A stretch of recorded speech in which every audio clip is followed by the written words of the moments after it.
ਉਹ ਇਜ਼ਰਾਈਲ ਜਿਹਦੇ ਨਾਂ ਦਾ ਖੌਫ ਸੀ ਸਾਰੇ ਇਸਲਾਮਿਕ ਜਗਤ ਦੇ ਵਿੱਚ, ਹਮਾਸ ਵਰਗਾ ਇੱਕ ਛੋਟਾ ਜਿਹਾ ਗਰੁੱਪ ਹਰ ਗਲੀ ਹਰ ਕੂਚੇ 'ਚ ਲੜ ਰਿਹਾ ਹੈ। 7 ਮਹੀਨੇ ਬੀਤਣ ਬਾਅਦ ਵੀ 250 ਚੋਂ ਇੱਕ ਵੱਡਾ ਹਿੱਸਾ ਅਜੇ ਵੀ ਜਿਨ੍ਹਾਂ ਨੂੰ ਅਗਵਾ ਕੀਤਾ ਗਿਆ ਉਹ ਹਮਾਸ ਦੇ ਕਬਜ਼ੇ 'ਚ ਨੇ।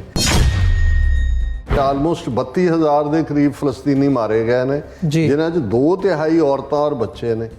70,000 ਤੋਂ ਜ਼ਿਆਦਾ ਜ਼ਖਮੀ ਨੇ ਔਰ ਜਿਵੇਂ ਮੈਂ ਕਿਹਾ 12 ਤੋਂ 13 ਲੱਖ ਜਿਹੜੇ ਨੇ ਉਹ ਰਫਾ 'ਚ ਫਸੇ ਹੋਏ ਨੇ, ਜਿਨ੍ਹਾਂ 'ਤੇ ਫਰਦਰ ਇਜ਼ਰਾਈਲ ਅਟੈਕ ਕਰਨਾ ਚਾਹੁੰਦਾ। ਹੁਣ ਇਹ ਸਾਰੇ ਥੱਲੇ ਜਿਹੜੀ ਹਮਦਰਦੀ ਹੈ ਉਹ ਇਜ਼ਰਾਈਲ ਨਾਲੋਂ ਟੁੱਟ ਕੇ ਰਾਦਰ ਇਜ਼ਰਾਈਲ ਨੂੰ ਤਾਂ ਐਜ਼ ਏ ਐਗਰੈਸਰ ਸਟੇਟ ਹੀ ਨਹੀਂ, ਐਜ਼ ਏ ਨਾਜ਼ੀ ਸਟੇਟ ਦੇਖਿਆ ਜਾਣ ਲੱਗਾ।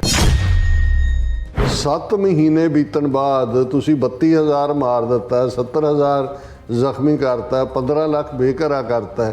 ਇਹਦੇ ਬਾਵਜੂਦ ਹਰ ਗਲੀ ਹਰ ਕੂਚੇ ਦੇ ਵਿੱਚ ਲੜਾਈ ਹੋ ਰਹੀ ਹੈ। ਇਹਦਾ ਮਤਲਬ ਹੈ ਇਹ ਵੱਡੀਆਂ ਤਾਕਤਾਂ ਤਾਂ ਵੀ ਨਹੀਂ ਅਫੋਰਡ ਕਰ ਸਕਦੀਆਂ। ਇਕੱਲਾ ਇਹ ਨਹੀਂ ਹੈ ਵੀ ਇਜ਼ਰਾਈਲ ਜੰਗ ਨੂੰ ਅੱਗੇ ਰਫਾ ਦੇ ਉੱਤੇ ਅਟੈਕ ਕਰਨਾ ਚਾਹੁੰਦਾ, ਜਿਵੇਂ ਉਹਨਾਂ ਨੇ ਅਲ ਸ਼ਿਫਾ ਹਸਪੀਟਲ ਦੇ 4 ਦਿਨ ਪਹਿਲਾਂ ਕੀਤਾ। ਉਹ ਈਵਨ ਜਿਹੜੀ ਏਡ ਹੈ ਉਹ ਵੀ ਪਹੁੰਚਣ ਨਹੀਂ ਦੇ ਰਿਹਾ। ਇਹਨਾਂ ਹਾਲਾਤਾਂ 'ਚ ਇਸ ਮਤੇ ਦਾ ਆਉਣ ਔਰ ਉਸ 'ਚ ਇਕੱਲਾ ਇਹੀ ਨਹੀਂ ਵੀ ਅਮਰੀਕਾ ਨੇ ਇਸ ਦੇ ਵਿੱਚ, ਹਾਲਾਂਕਿ ਇਹ ਕੋਈ ਬਾਈਂਡਿੰਗ ਰੈਜ਼ੋਲੂਸ਼ਨ ਨਹੀਂ ਹੈ, ਇਹ ਨਹੀਂ ਹੈ ਜੀ ਜੇ UN ਸਿਕਿਉਰਿਟੀ ਕੌਂਸਲ ਨੇ ਪਾਸ ਕਰ ਤੇ 14 ਮੁਲਕਾਂ ਨੇ ਤਾਂ ਵੋਟ ਕੀਤਾ ਸੀਜ਼ ਫਾਇਰ ਵੀ, ਔਰ ਨਾਲ ਸੀਜ਼ ਫਾਇਰ ਦੇ ਹਮਾਸ ਨੂੰ ਵੀ ਕਿਹਾ ਕਿ ਵੀ ਤੁਸੀਂ ਅਗਵਾ ਕਰ ਛੱਡੋ। ਨਾਨ ਬਾਈਂਡਿੰਗ ਰੈਜ਼ੋਲੂਸ਼ਨ ਹੈ। ਇਜ਼ਰਾਈਲ ਨੇ ਜਿਵੇਂ ਰਿਐਕਟ ਕੀਤਾ, ਉਹਨਾਂ ਦੀ 2 ਮੈਂਬਰੀ ਖਾਸ ਟੀਮ ਜਿਹੜੀ ਵਾਈਟ ਹਾਊਸ ਆ ਰਹੀ ਸੀ ਮਿਲਣ ਲਈ, ਉਹਦਾ ਟ੍ਰਿਪ ਕੈਂਸਲ ਕਰਤਾ। ਔਰ ਈਵਨ ਹਮਾਸ ਵੀ ਉਹ ਤਾਂ ਰੈਜ਼ਿਸਟੈਂਸ ਦੇ ਰਿਹਾ ਕਿਉਂਕਿ ਉਹਨਾਂ ਨੂੰ ਤਾਂ ਲੱਗਦਾ ਹੈ ਕਿ ਬਈ ਇਹ ਜਿਉਂ-ਜਿਉਂ ਇਜ਼ਰਾਈਲ ਦਾ ਐਟੀਟਿਊਡ ਡਿਫਰੈਂਟ ਹੋ ਰਿਹਾ ਹੈ, ਉਹ ਹਮਾਇਤ ਲੂਜ਼ ਕਰ ਰਿਹਾ ਗਵਰਨਮੈਂਟਸ ਦੀ ਵੀ।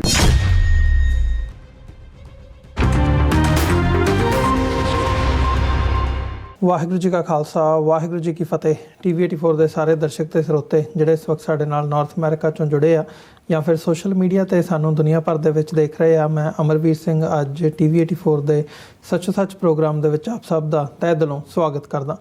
ਵਿਊਅਰਸ, ਅੱਜ ਅਸੀਂ ਵਿਚਾਰ ਚਰਚਾ ਕਰਨ ਜਾ ਰਹੇ ਹਾਂ ਜਿਹੜੇ ਅਹਿਮ ਇਸ਼ੂਜ਼ ਹੈਗੇ ਨੇ ਅੱਜ ਦੇ, ਤੇ doctor Amarjit Singh Khalistan affairs centre ਦੇ ਸੰਚਾਲਕ ਇਸ ਵਕਤ ਸਾਡੇ ਨਾਲ ਮੌਜੂਦ ਨੇ ਸਟੂਡੀਓ ਦੇ ਵਿੱਚ। ਆਓ ਅੱਜ ਦੇ ਪ੍ਰੋਗਰਾਮ ਦੀ ਸ਼ੁਰੂਆਤ ਕਰਦੇ ਹਾਂ। ਡਾਕਟਰ ਸਾਹਿਬ, ਤੁਹਾਡਾ ਸਵਾਗਤ ਹੈ ਜੀ। ਵਾਹਿਗੁਰੂ ਜੀ ਕਾ ਖਾਲਸਾ, ਵਾਹਿਗੁਰੂ ਜੀ ਕੀ ਫਤਿਹ ਜੀ। ਹਾਂਜੀ ਅਮਰਵੀਰ ਸਿੰਘ ਜੀ, ਤੁਹਾਨੂੰ ਵੀ ਤੇ TV 84 ਦੇ ਸਾਡੇ ਬਹੁਤ ਹੀ ਸਿਆਣੇ ਪਿਆਰੇ ਦਰਸ਼ਕਾਂ ਨੂੰ ਵੀ ਵਾਹਿਗੁਰੂ ਜੀ ਕਾ ਖਾਲਸਾ, ਵਾਹਿਗੁਰੂ ਜੀ ਕੀ ਫਤਿਹ। ਸਾਡੇ ਬਹੁਤ ਹੀ ਪਿਆਰੇ ਮੁਸਲਮਾਨ ਭੈਣਾਂ ਭਰਾਵਾਂ ਨੂੰ ਅਸਲਾਮ ਅਲੈਕਮ। ਗੰਗਾ ਜਮਨੀ ਤਹਿਜ਼ੀਬ ਦੇ ਹਿੰਦੂ ਤਵੀਆਂ ਨੂੰ ਨਮੋ ਨਮੇ ਜੀ। ਡਾਕਟਰ ਸਾਹਿਬ, ਅੱਜ ਅਸੀਂ 26 ਮਾਰਚ 2024 13 ਚੇਤ ਨਾਨਕ ਸ਼ਾਹੀ ਸੰਮਤ 556 ਦੇ ਦਿਨ ਵਿਚਾਰ ਚਰਚਾ ਕਰਨ ਜਾ ਰਹੇ ਹਾਂ। ਤੇ ਅੱਜ ਜਦੋਂ ਅਸੀਂ ਓਵਰਆਲ ਪਹਿਲਾਂ ਗੱਲ ਸ਼ੁਰੂਆਤ ਕਰਦੇ ਹਾਂ ਅੱਜ ਦੀ ਸਪਾਂਸਰਸ਼ਿਪ ਕੋਲੋਂ। ਸਪਾਂਸਰਸ਼ਿਪ ਅੱਜ ਵਰਜੀਨੀਆ ਤੋਂ ਸਾਡੇ ਜਿਹੜੇ ਵੀਰ ਹੈਗੇ ਆ ਕਮਲਜੀਤ ਸਿੰਘ ਤੇ ਗੁਰਮੀਤ ਸਿੰਘ, ਉਹਨਾਂ ਵੱਲੋਂ ਸਪਾਂਸਰ ਕੀਤਾ ਗਿਆ ਆ। ਇਹਨਾਂ ਨਾਲ ਵਿਚਾਰ ਚਰਚਾ ਵੀ ਹੋਈ ਸੀ ਤੇ ਇਹਨਾਂ ਨੇ ਸੁਨੇਹਾ ਇਹੀ ਦਿੱਤਾ ਆ ਵੀ ਭਾਈ ਤੁਸੀਂ ਜਿਹੜੇ ਕੰਮ ਲੱਗੇ ਹੋਏ ਹੋ ਇਹ ਇੰਪੋਰਟੈਂਟ ਹੈ, ਜ਼ਰੂਰੀ ਹੈ। ਮੀਡੀਆ ਦੀ ਜਿਹੜੀ ਇੰਪੋਰਟੈਂਸ ਹੈਗੀ ਹੈ ਖਾਸ ਤੌਰ 'ਤੇ ਜਦੋਂ ਅਸੀਂ ਸਿੱਖ ਪਰਸਪੈਕਟਿਵ ਤੋਂ ਦੇਖਦੇ ਹਾਂ, ਅਤੇ ਜਿਹੜਾ ਕੌਮੀ ਮੀਡੀਆ ਆ ਜਾਂ ਮੀਡੀਆ ਅਦਾਰਾ, ਇਹਦੀ ਲੋੜ ਹੈ ਅੱਜ ਨੈਰੇਟਿਵ ਬਿਲਡ ਕਰਨ ਲਈ ਅਤੇ ਲੋਕਾਂ ਤੱਕ ਆਵਾਜ਼ ਪਹੁੰਚਾਉਣ ਦੇ ਲਈ। ਸੋ ਲੱਗੇ ਰਹੋ, ਇਹੀ ਉਹਨਾਂ ਨੇ ਉਹ ਕੀਤਾ। ਤੁਸੀਂ ਇਹਦੇ 'ਤੇ ਉਹ ਕਰਨਾ ਚਾਹੋ ਜਾਂ ਫਿਰ ਅਸੀਂ ਸ਼ੁਰੂਆਤ ਕਰੀਏ?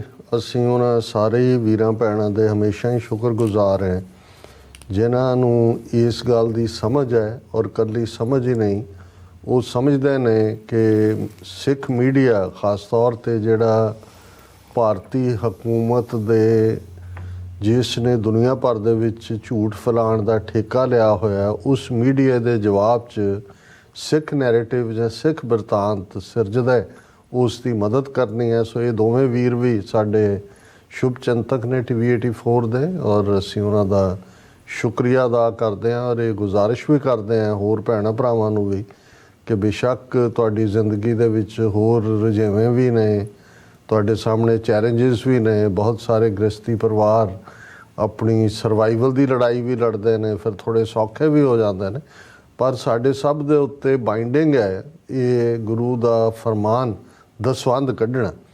ਸੋ ਜਦੋਂ ਤੁਸੀਂ ਆਪਣੀ ਕਿਰਤ ਕਮਾਈ ਦਾ ਦਸਵੰਧ ਕੱਢਦੇ ਹੋ ਤਾਂ ਉਦੋਂ ਹਮੇਸ਼ਾ ਇਸ ਗੱਲ ਦਾ ਧਿਆਨ ਰੱਖੋ, ਜਿੱਥੇ ਗੁਰਦੁਆਰਾ ਸਾਹਿਬਾਨ ਵੀ ਜ਼ਰੂਰੀ ਨੇ, ਹੋਰ ਧਾਰਮਿਕ ਜਿਹੜੇ ਮਸਲੇ ਨੇ ਉਹਨਾਂ ਦੇ ਵਿੱਚ ਵੀ ਅਸੀਂ ਕੰਟਰੀਬਿਊਟ ਕਰਦੇ ਹਾਂ, ਉੱਥੇ ਅੱਜ ਦੇ ਪੀਰੀਅਡ ਦੇ ਵਿੱਚ ਬਹੁਤ ਪਾਵਰਫੁਲ ਹਥਿਆਰ ਮੀਡੀਆ ਹੈ।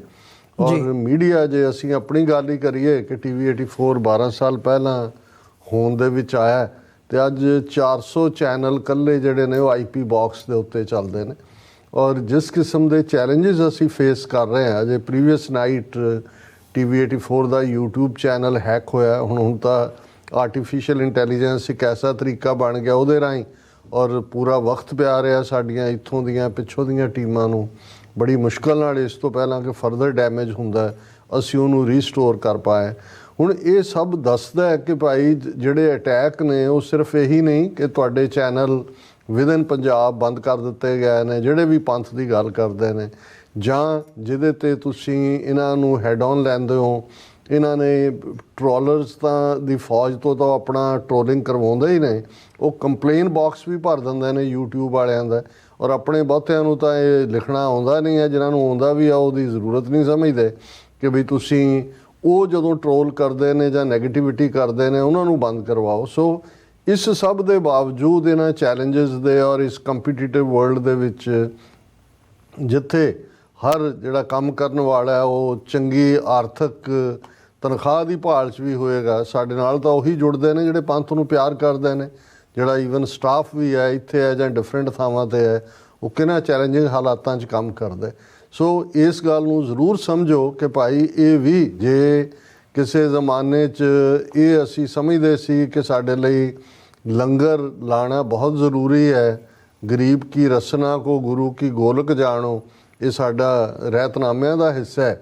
ਉਹ ਪੀਰੀਅਡ ਸੀ ਜਦੋਂ ਰੋਟੀ, ਕੱਪੜਾ ਤੇ ਮਕਾਨ ਇਹੀ ਤਿੰਨ ਬੁਨਿਆਦੀ ਲੋੜਾਂ ਸੀ ਇਨਸਾਨ ਦੀਆਂ। ਇਸ ਲਈ ਸਾਡੀ ਧਰਮਸਾਲ ਜਾਂ ਗੁਰਦੁਆਰੇ ਦੇ ਕਾਨਸੈਪਟ 'ਚ ਲੰਗਰ ਵੀ ਸੀ, ਆਏ ਗਏ ਮੁਸਾਫਰ ਲਈ ਰਹਿਣ ਦਾ ਪ੍ਰਬੰਧ ਵੀ ਸੀ, ਤੇ ਜੇ ਉਸ ਦੀ ਕੱਪੜੇ ਲੱਤੇ ਦੀ ਜਾਂ ਬਿਮਾਰੀ ਦੇ ਇਲਾਜ ਦੀ ਕੋਈ ਲੋੜ ਹੁੰਦੀ ਸੀ ਉਹ ਸਾਡਾ ਉਹ ਗੁਰਦੁਆਰਾ ਜਾਂ ਧਰਮਸ਼ਾਲਾ ਹੀ ਫੁੱਲਫਿਲ ਕਰ ਦਿੰਦਾ ਸੀ। ਪਰ ਅੱਜ ਜਿਹੜੇ ਸਾਡੇ ਐਗਜ਼ਿਸਟੈਂਸ਼ੀਅਲ ਚੈਲੰਜ ਨੇ, ਐਗਜ਼ਿਸਟੈਂਸ ਦੇ, ਜਿਹਨੂੰ ਅਸੀਂ ਹੋਂਦ ਦੀ ਲੜਾਈ ਕਹਿੰਦੇ ਹਾਂ, ਉਹਦੇ 'ਚ ਸਭ ਤੋਂ ਪਾਵਰਫੁਲ ਹਥਿਆਰ ਮੀਡੀਆ ਹੈ। ਔਰ ਜੇ ਇਹ ਮਾੜਾ ਮੋਟਾ ਮੀਡੀਆ ਵੀ ਜਿਹੜਾ ਇਕੱਲਾ ਅਸੀਂ ਆਪਣੇ ਹਵਾਲੇ ਨਾਲ ਹੀ ਗੱਲ ਨਹੀਂ ਕਰ ਰਹੇ, ਜਿਹੜੇ ਸਾਡੇ ਵੀਰਾਂ ਭੈਣਾਂ ਨੂੰ ਲੱਗਦਾ ਕਿ ਹੋਰ ਵੀ ਕੋਈ ਆਪਣੇ ਤੌਰ ਦੇ ਉੱਤੇ ਕੰਮ ਕਰ ਰਿਹਾ ਹੈ, ਕਿਸੇ ਕਿਸਮ ਦੀ ਜਿਹੜੀ ਹੈ ਉਹਨਾਂ ਨੂੰ ਮਦਦ ਦੀ ਲੋੜ ਹੈ, ਜ਼ਰੂਰ ਕਰੋ।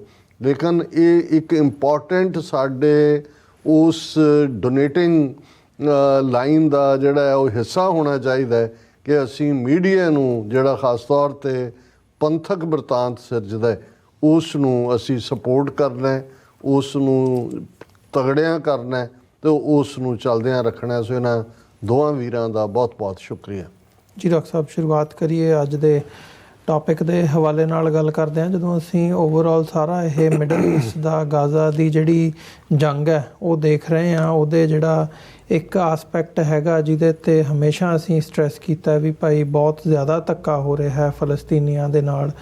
ਜਿਹੜੀ ਮੌਤਾਂ ਦੀ ਗਿਣਤੀ ਹੈ ਉਹ 30,000 35,000 ਤੱਕ ਜਿਹੜੀ ਹੈ ਉਹ ਪਹੁੰਚ ਗਈ ਹੈ। ਅਤੇ ਮਤਲਬ ਇਹ ਕਿਵੇਂ ਉੱਥੇ ਜਿਹੜਾ ਇੱਕ ਇਨਹਿਊਮਨ ਵਰਤਾਰਾ ਉਹ ਵਾਪਰ ਰਿਹਾ ਹੈ। ਸੋ ਇਹਦੇ ਵਿੱਚ ਜਿਹੜੀ ਬੀਤੀ ਕੱਲ੍ਹ ਯੂਨਾਈਟਿਡ ਨੇਸ਼ਨਸ ਦਾ ਰੈਜ਼ੋਲੂਸ਼ਨ ਆਇਆ ਜਿਹਦੇ 'ਤੇ ਅਮਰੀਕਾ ਨੇ ਵੀ ਇਜ਼ਰਾਈਲ ਪ੍ਰਤੀ ਜਿਹੜਾ ਅਮਰੀਕਾ ਦਾ ਸਟੈਂਡ ਸੀ ਉਹਨੂੰ ਥੋੜ੍ਹਾ ਜਿਹਾ ਜਿਹੜਾ ਹੈਗਾ ਉਹ ਹੋਰ ਮਜ਼ਬੂਤ ਕੀਤਾ, ਸਖਤੀ ਦਿਖਾਈ ਹੈ ਇਜ਼ਰਾਈਲ ਨੂੰ। ਜੋ ਇਜ਼ਰਾਈਲ ਦਾ ਆਪਣਾ ਸਟੈਂਡ ਹੈ ਉਹ ਤਾਂ ਹੈ ਹੀ ਹੈ, ਹਾਲਾਂਕਿ ਅੱਜ ਦੀਆਂ ਜਿਹੜੀਆਂ ਹਮਾਸ ਦੀਆਂ ਡਿਵੈਲਪਮੈਂਟਸ ਹੈਗੀਆਂ ਨੇ ਉਹਨਾਂ ਵੱਲੋਂ ਇਸ ਕਿਸਮ ਦੀ ਲਾਈਨ ਆਈ ਹੈ ਕਿ ਜੀ ਨਹੀਂ, ਸਾਨੂੰ ਨਹੀਂ ਇਹ ਮਨਜ਼ੂਰ ਜਿਹੜੀ ਸੀਜ਼ ਫਾਇਰ ਜਿਹੜਾ ਕਿ ਰਮਦਾਨ ਦੇ ਮੌਕੇ ਕਰਨ ਦੀ ਲਾਈਨ ਹੈਗੀ ਹੈ, ਇਹ ਇਸ ਕਰਕੇ ਨਹੀਂ ਮਨਜ਼ੂਰ ਕਿਉਂਕਿ ਇਜ਼ਰਾਈਲ ਜਿਹੜੀਆਂ ਸਾਡੀਆਂ ਗੱਲਾਂ ਨੇ ਉਹਦੇ ਤੋਂ ਉਹ ਕਿਨਾਰਾ ਕਰ ਰਿਹਾ ਹੈ। ਸੋ ਇਹ ਤਿੰਨੇ ਜਿਹੜੇ ਹੈਗੇ ਆ ਇਸ ਦੇ ਵਿੱਚ ਇਜ਼ਰਾਈਲ ਅਤੇ ਹਮਾਸ ਇਹ ਤਾਂ ਆਮੋ ਸਾਹਮਣੇ ਖਲੋਤੇ ਹੋਏ ਆ। ਇੱਕ ਪਾਸੇ ਨੇਤਨਯਾਹੂ ਕਿਸ ਕਿਸਮ ਦੀ ਜਿਹੜੀ ਰਾਈਟ ਵਿੰਗਰ ਆਈਡੀਓਲੋਜੀ ਦੇ ਨਾਲ ਉਹ ਜਮਾਂ ਹੀ ਖ਼ਤਮ ਕਰਨ 'ਤੇ ਲੱਗੇ ਹੋਏ ਆ। ਹੁਣ ਜਿਹੜਾ ਗਜ਼ਾ ਸਟ੍ਰਿਪ ਹੈਗੀ ਆ ਉਹਦਾ ਅਖੀਰਲਾ ਹਿੱਸਾ ਵੀ ਜਿਹੜਾ ਐਂਡ ਦੇ ਵਿੱਚ ਸਾਊਥ ਦੇ ਵਿੱਚ ਬਚਿਆ ਹੋਇਆ ਮਾੜਾ ਮੋਟਾ ਉਹਨੂੰ ਵੀ ਕੰਪਲੀਟਲੀ ਤਬਾਹ ਕਰਨ ਲੱਗੇ ਹੋਏ ਆ। ਸੋ ਪਹਿਲਾਂ ਇਹ ਅਸੀਂ ਸਮਝੀਏ ਵੀ ਜਿਹੜਾ ਇਹ ਰੈਜ਼ੋਲੂਸ਼ਨ ਯੂਨਾਈਟਿਡ ਨੇਸ਼ਨਸ ਦਾ ਆਇਆ ਇਹਦੇ ਵਿੱਚ ਜਿਹੜੀਆਂ 3 ਇਸ ਵਕਤ ਮੇਜਰ ਪਾਵਰਸ ਨਜ਼ਰ ਆ ਰਹੀਆਂ ਨੇ, ਚਲੋ ਬਾਕੀਆਂ ਦਾ ਵੀ ਹਰ ਇੱਕ ਦਾ ਆਪੋ ਆਪਣਾ ਰੋਲ ਹੈ, ਜਿਹੜੀ ਨੈਗੋਸ਼ੀਏਸ਼ਨ ਚੱਲ ਰਹੀ ਹੈ ਉਹਦੇ ਵਿੱਚ ਕਈ ਹੋਰ ਮੁਲਕ ਇਨਵੋਲਵ ਹੈਗੇ ਆ, ਪਰ ਅਮਰੀਕਾ ਤੇ ਇਜ਼ਰਾਈਲ ਨੂੰ ਜੇ ਇੱਕ ਥਾਂ ਤੇ ਰੱਖ ਕੇ ਦੇਖਿਆ ਜਾਵੇ ਤੇ ਦੂਜੇ ਪਾਸੇ ਜੇ ਹਮਾਸ ਨੂੰ ਦੇਖਿਆ ਜਾਵੇ, ਇਹਨਾਂ ਤਿੰਨਾਂ ਦਾ ਅੱਜ ਦੀ ਡੇਟ ਦੇ ਵਿੱਚ ਜਿਹੜਾ ਸਟੈਂਡ ਹੈ ਉਹ ਕੀ ਨਜ਼ਰ ਆ ਰਿਹਾ ਹੈ? ਦੇਖੋ, ਮੈਂ ਸਮਝਦਾ ਵੀ ਇਸ ਵੇਲੇ ਜਿਹੜੀ ਸਭ ਤੋਂ ਦੁਖਦਾਈ ਗੱਲ ਹੈ ਕਿ 2 ਸਪਾਟ ਦੁਨੀਆ ਦੇ ਵਿੱਚ ਐਸੇ ਨੇ ਜਿਹਨੇ ਫਲੇਅਰ ਅਪ ਵੀ ਹੁੰਦੇ ਨੇ, ਫਿਰ ਇੱਕ ਹੋਪ ਵੀ ਜਗਦੀ ਹੈ ਕਿ ਸ਼ਾਇਦ ਇਹ ਇਵੈਂਟ ਹੋ ਜਾਏ ਤੇ ਉਸ ਤੋਂ ਬਾਅਦ ਕੋਈ ਠੱਲ ਪੈ ਜਾਏ ਜਾਂ ਇਹ ਗੱਲ ਮੁੱਕ ਜਾਏ। ਔਰ ਉਹ 2 ਸਪਾਟ ਨੇ ਜਿਨ੍ਹਾਂ 'ਚ ਇੱਕ ਤਾਂ 2 ਸਾਲ ਪਹਿਲਾਂ ਜਿਸ ਦੀ ਸ਼ੁਰੂਆਤ ਹੋਈ, ਜਿਵੇਂ ਕਿ 2 ਸਾਲ ਪਹਿਲਾਂ ਫਰਵਰੀ ਦੇ ਮਹੀਨੇ 'ਚ ਰੂਸ ਵੱਲੋਂ ਯੂਕਰੇਨ ਦੇ ਉੱਤੇ ਧਾਵਾ ਬੋਲਿਆ ਗਿਆ, ਔਰ ਯੂਰਪ ਜਿਸ ਦੀ ਪਾਵਰਫੁਲ ਮਿਲਟਰੀ ਆਰਮ ਜਿਹਨੂੰ ਨੈਟੋ ਕਿਹਾ ਜਾਂਦਾ ਹੈ, ਕਿਉਂਕਿ ਜਦੋਂ ਅਸੀਂ ਨੈਟੋ ਕਹਿੰਦੇ ਹਾਂ ਤਾਂ ਕੋਲਡ ਵਾਰ ਈਰਾ ਦੇ ਵਿੱਚ ਅਮਰੀਕਾ ਨੇ ਹੀ ਇਸ ਨੂੰ ਖੜਾ ਕੀਤਾ ਤਾਂ ਕਿ ਸੋਵੀਅਤ ਯੂਨੀਅਨ ਜਿਹੜਾ ਪੋਸਟ ਸੈਕੰਡ ਵਰਲਡ ਵਾਰ, ਜਦੋਂ 2 ਪਾਵਰਸ ਅਮਰੀਕਾ ਔਰ ਸੋਵੀਅਤ ਯੂਨੀਅਨ ਬਾਈਪੋਲਰ ਵਰਲਡ ਬਣਿਆ ਤੇ ਸੋਵੀਅਤ ਯੂਨੀਅਨ ਨੂੰ ਕੰਟੇਨ ਕਰਨ ਦੇ ਲਈ ਨੈਟੋ ਦੀ ਫਾਰਮੇਸ਼ਨ ਕੀਤੀ ਗਈ। ਔਰ ਨੈਟੋ ਨੇ ਕਾਮਯਾਬੀ ਦੇ ਨਾਲ, ਜਦੋਂ ਅਸੀਂ ਦੇਖਦੇ ਹਾਂ ਕਿ 1999-90 ਤੱਕ ਪਹੁੰਚਦੇ ਹਾਂ, ਸੋਵੀਅਤ ਯੂਨੀਅਨ ਡਿਸਇੰਟੈਗਰੇਟ ਹੋ ਜਾਂਦਾ ਹੈ, 15 ਹਿੱਸਿਆਂ 'ਚ ਟੁੱਟ ਜਾਂਦਾ ਹੈ ਤੇ ਲੱਗਦਾ ਸੀ ਕਿ ਨੈਟੋ ਦੀ ਲੋੜ ਖਤਮ ਹੋ ਗਈ। ਔਰ ਇਹ ਈਵਨ ਉਸ ਤੋਂ ਬਾਅਦ ਜਿਹੜਾ ਰਸ਼ੀਆ ਬਚਿਆ ਸੀ, 14 ਮੁਲਕ ਅੱਡ ਬਣੇ, ਇਹ ਮੰਗ ਵੀ ਕੀਤੀ ਗਈ ਸੀ ਗੋਰਬਾਚੋਫ ਦੇ ਟਾਈਮ 'ਚ ਹੀ ਔਰ ਬਾਅਦ ਦੇ ਵਿੱਚ ਯੈਲਸਿਨ ਦੇ ਪੀਰੀਅਡ 'ਚ ਵੀ ਕਿ ਰੂਸ ਨੂੰ ਵੀ ਨੈਟੋ ਦਾ ਮੈਂਬਰ ਬਣਾਇਆ ਜਾਏ, ਕਿਉਂਕਿ ਰੂਸ ਇਹ ਸਮਝਦਾ ਸੀ ਕਿ ਨੈਟੋ ਫਿਰ ਇੱਕ ਯੂਰਪ ਦੀ ਜਿਹੜੀ ਹੈ ਉਹ ਰਾਖੀ ਵਾਂਗ, ਤਾਂ ਕਿ ਜਿਹੜੇ ਦੂਸਰੇ ਕੰਟੀਨੈਂਟਸ ਨੇ ਉਹਨਾਂ 'ਤੇ ਹਾਵੀ ਹੋਣ ਦੇ ਲਈ ਇਹਨੂੰ ਇਸਤੇਮਾਲ ਕੀਤਾ ਜਾ ਸਕਦਾ। ਲੇਕਿਨ ਇਸ ਤੋਂ ਇਨਕਾਰ ਕਰ ਦਿੱਤਾ ਗਿਆ ਸੀ। ਉਦੋਂ ਹੀ ਇਹ ਗੱਲ ਰੂਸ ਦੇ ਜਿਹੜੇ ਅੰਦਰੂਨੀ ਹਲਕੇ, ਜਿਹੜੇ ਵਿਦ ਸ਼ਾਇਦ ਸਿੰਸੈਰਿਟੀ ਵੀ ਜਾਂ ਕਮਿਊਨਿਜ਼ਮ ਤੋਂ ਅੱਕੇ ਹੋਏ ਅਮਰੀਕਨ ਸਿਸਟਮ ਨੂੰ ਜੁਆਇਨ ਕਰਨਾ ਚਾਹੁੰਦੇ ਸੀ, ਉਹਨਾਂ ਨੂੰ ਇਹ ਲੱਗਣ ਲੱਗ ਗਿਆ ਸੀ ਕਿ ਵੀ ਇਹਨਾਂ ਦੀ ਜਿਹੜੀ ਨੀਅਤ ਹੈ ਉਹ ਕੋਈ ਸਾਫ਼ ਨਹੀਂ ਹੈ। ਹਾਲਾਂਕਿ ਜਦੋਂ ਗੋਰਬਾਚੋਫ ਨੇ ਔਰ ਰੀਗਨ ਪੀਰੀਅਡ ਦੇ ਵਿੱਚ ਬਰਲਿਨ ਵਾਲ, ਜਿਹਨੂੰ ਆਇਰਨ ਕਰਟਨ ਕਿਹਾ ਸੀ ਕਦੇ ਚਰਚਲ ਨੇ, ਉਹ ਡਿੱਗੀ ਗਈ ਸੀ ਔਰ ਈਸਟਰਨ ਯੂਰਪ ਜਿਹੜਾ ਉਹ ਸੋਵੀਅਤ ਯੂਨੀਅਨ ਦੇ ਇੰਪੈਕਟ 'ਚੋਂ ਨਿਕਲਿਆ। ਔਰ ਅਸੀਂ ਦੇਖਦੇ ਹਾਂ ਕਿ ਯੂਨੀਅਨ ਆਫ ਦਾ 2 ਜਰਮਨਸ ਵੀ ਹੋਈ, ਈਸਟ ਐਂਡ ਵੈਸਟ ਜਰਮਨ ਇਕੱਠੇ ਹੋਏ, ਔਰ even Poland, Romania, Hungary, Czechoslovakia, ਇਹਨਾਂ ਸਾਰਿਆਂ ਦੇ ਵਿੱਚ ਵੀ ਸਿਸਟਮ ਬਦਲੇ। ਰਸ਼ੀਆ ਕਮਜ਼ੋਰ ਸੀ, ਲੇਕਿਨ ਫਿਰ ਵੀ ਜੇ ਅਸੀਂ ਹਿਸਟਰੀ ਦੇ ਵਿੱਚ ਰਸ਼ੀਅਨ ਸਟੈਂਡਿੰਗ ਨੂੰ ਦੇਖੀਏ ਤੇ ਉਹ ਵਾਕ ਓਵਰ ਨਹੀਂ ਹੈਗੇ। ਔਰ ਜਿੱਥੇ ਫਿਰ ਉਹਨਾਂ 'ਚ ਵੀ ਆਪਣੀ ਕਿਸਮ ਦਾ ਨੈਸ਼ਨਲਿਜ਼ਮ ਹੈ, ਜਿਹੜਾ ਯੂਰਪ ਦੇ ਬ੍ਰਿਟਿਸ਼ ਜਾਂ ਫਰੈਂਚ ਨੂੰ ਛੱਡ ਕੇ ਹੋਰ ਕਿਸੇ 'ਚ ਲੈਕ ਕਰਦਾ। ਸੋ ਜ਼ਾਹਰ ਹੈ ਕਿ ਇਹ ਮਿਸਟਰ ਪੁਤਿਨ, ਜਿਹੜਾ ਸੋਵੀਅਤ ਯੂਨੀਅਨ ਈਰਾ ਦੇ ਵਿੱਚ KGB ਉਹਨਾਂ ਦੀ ਖੁਫੀਆ ਏਜੰਸੀ ਨੂੰ ਹੈਡ ਕਰਦਾ ਸੀ, ਉਹ ਕਿਤੇ ਨਾ ਕਿਤੇ ਜਿਹੜਾ ਉਸ ਡ੍ਰੀਮ ਨੂੰ ਪਾਲ ਰਿਹਾ ਸੀ ਕਿ ਉਹਨੇ ਰਸ਼ੀਆ ਨੂੰ ਵਾਪਸ ਗਲੋਬਲ ਸਟੇਜ ਦੇ ਉੱਤੇ ਲਿਆ ਕੇ as a great power establish ਕਰਨਾ।